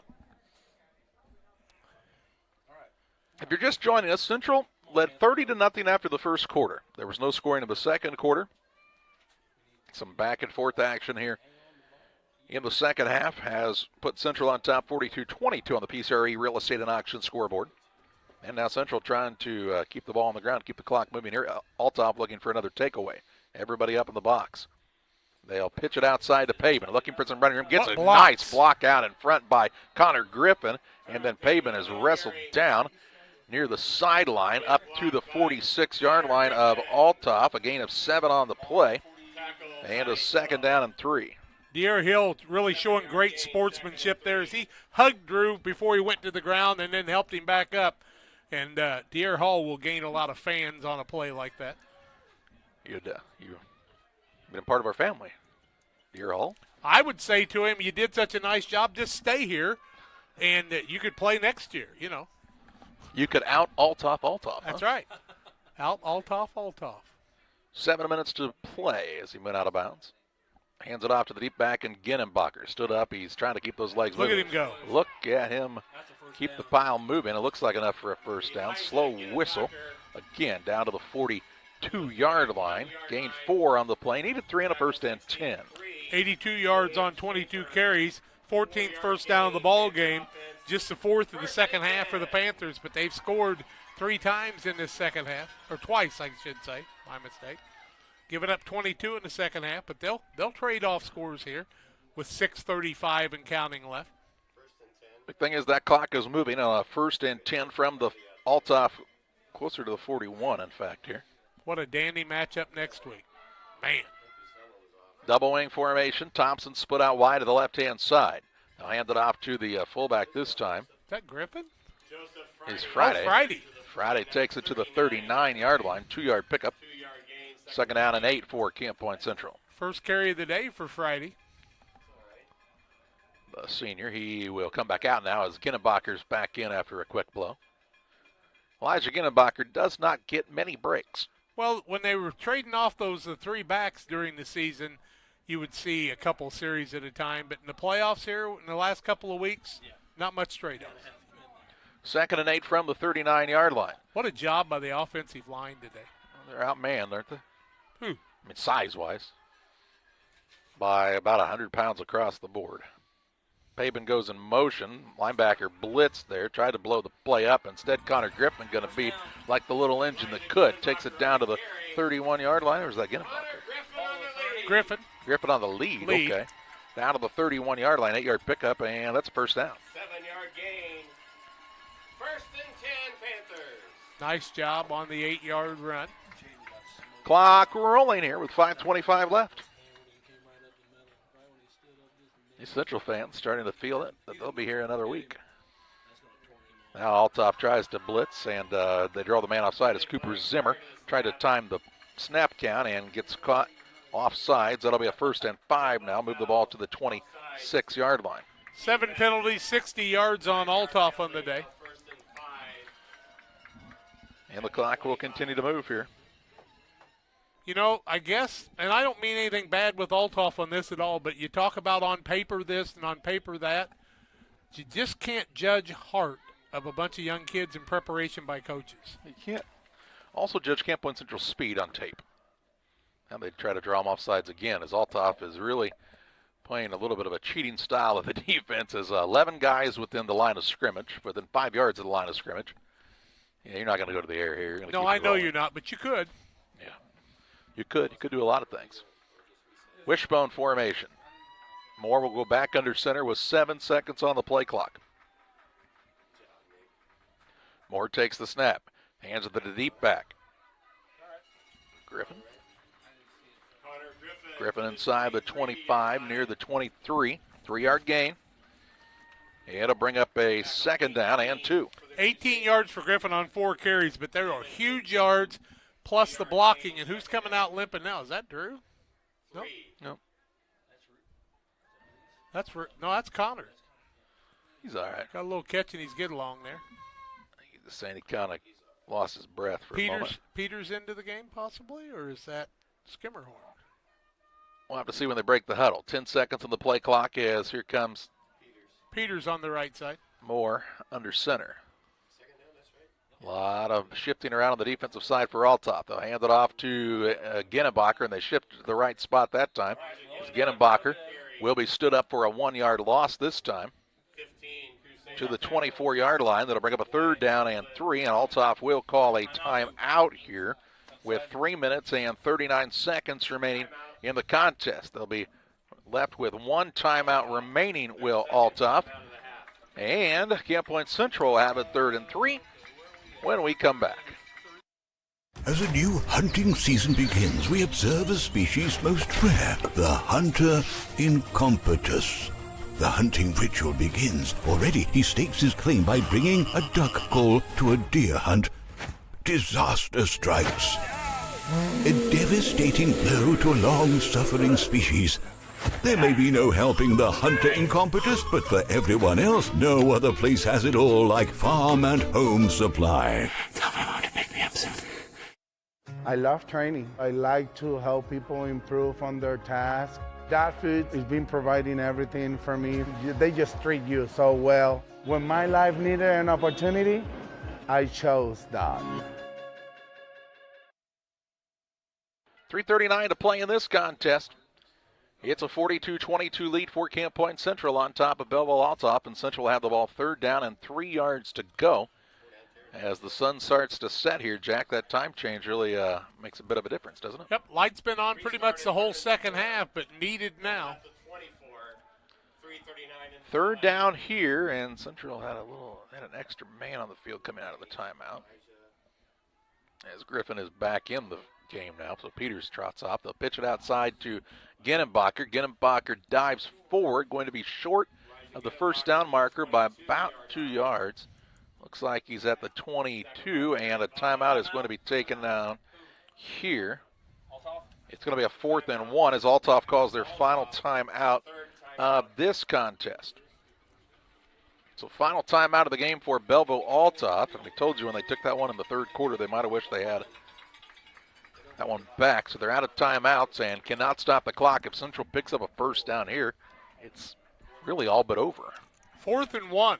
It's a long one, but I'd call it more 1 than 2, wouldn't you? Yep.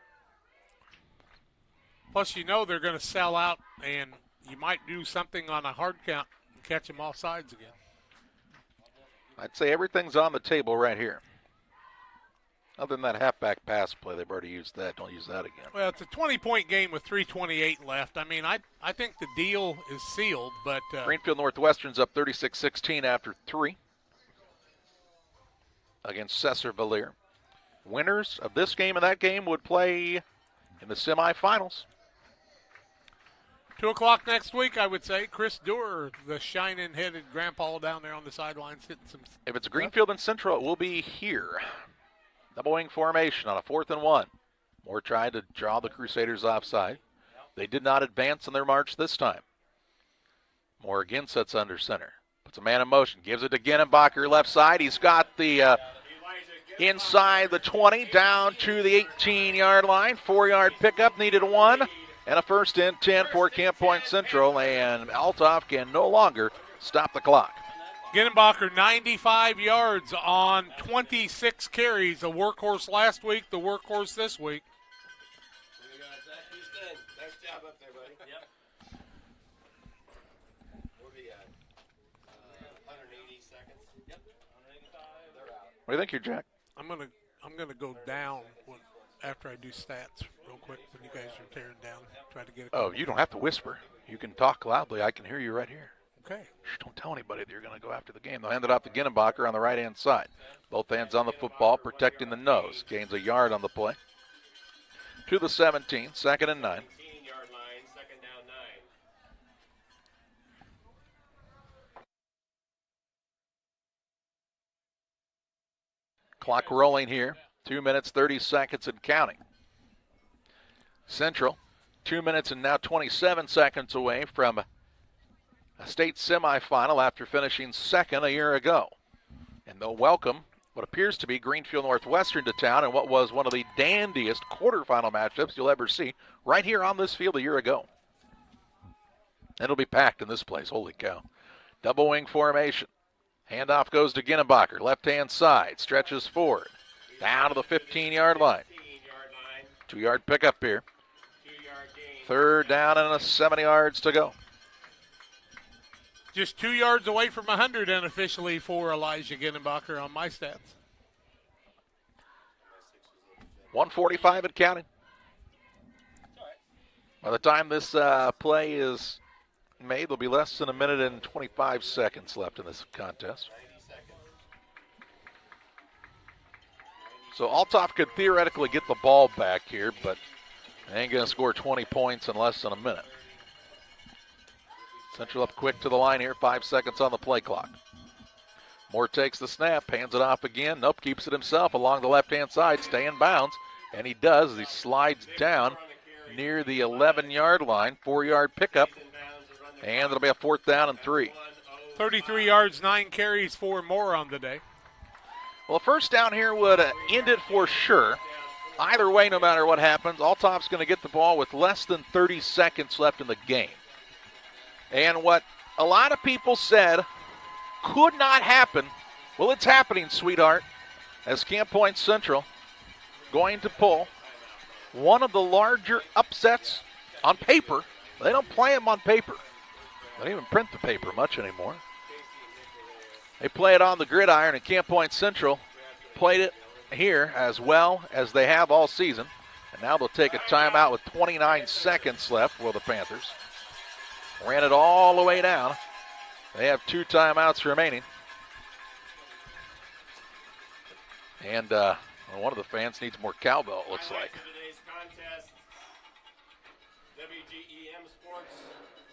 You know, a year ago we drove over to, what was the name of that place again? Colfax Ridgeview? Yeah. Cold day. Supposed to be about 65 next week, by the way.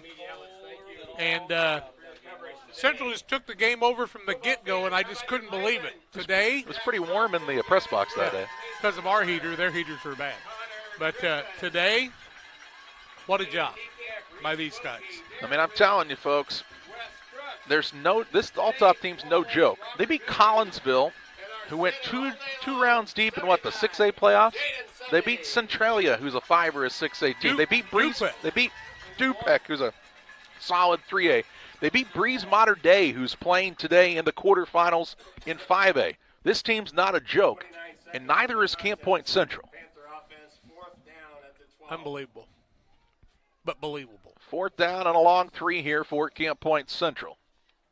29.2 seconds to play.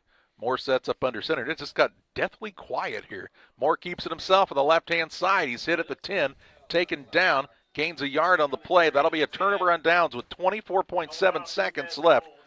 But Jack, it's just really trying to define what the final is going to be in this one. This game well in hand for Camp Point Central. Just a game plan by a set of coaches who have worked their butts off to be good at what they do. These kids have worked every year hard, and I told you there was just something special about this group of kids, but there's something special about those Greenfield kids too, and next week you might want to get here early. Let's see what Althoff wants to do here. I think they're going to take a knee. That's what I would take a knee if I was them. The way their team is lining up here, I believe Althoff is set to take a knee. They needed to get the football in here.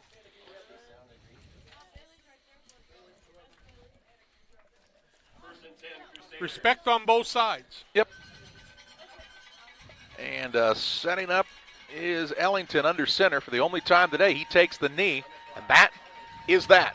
Final in the contest, 42-22. Camp Point Central with the victory over Belleville Althoff.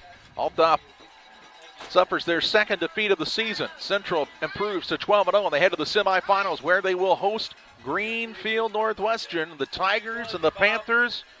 Oh my, next week in the semifinals. We'll talk more about it on the Blessing Health System postgame show on Central Illinois Sports.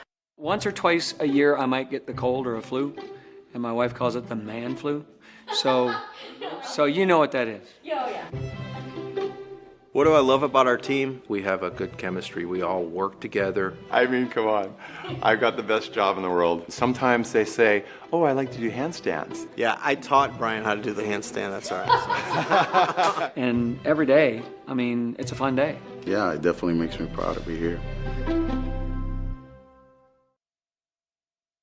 At Game Masters in Quincy, We're passionate about the outdoors. Game Masters has the largest selection of gun safes in the tri-state area. That's right, everything from the vaults, vault doors, and safe accessories. Only the quality brands like Fort Knox, American Security, Browning, and Liberty. Come in and check out the displays or go to GameMastersOutdoors.com to check out the selection online as well. clothing, fishing, hunting, gifts, and more. We're passionate about the outdoors.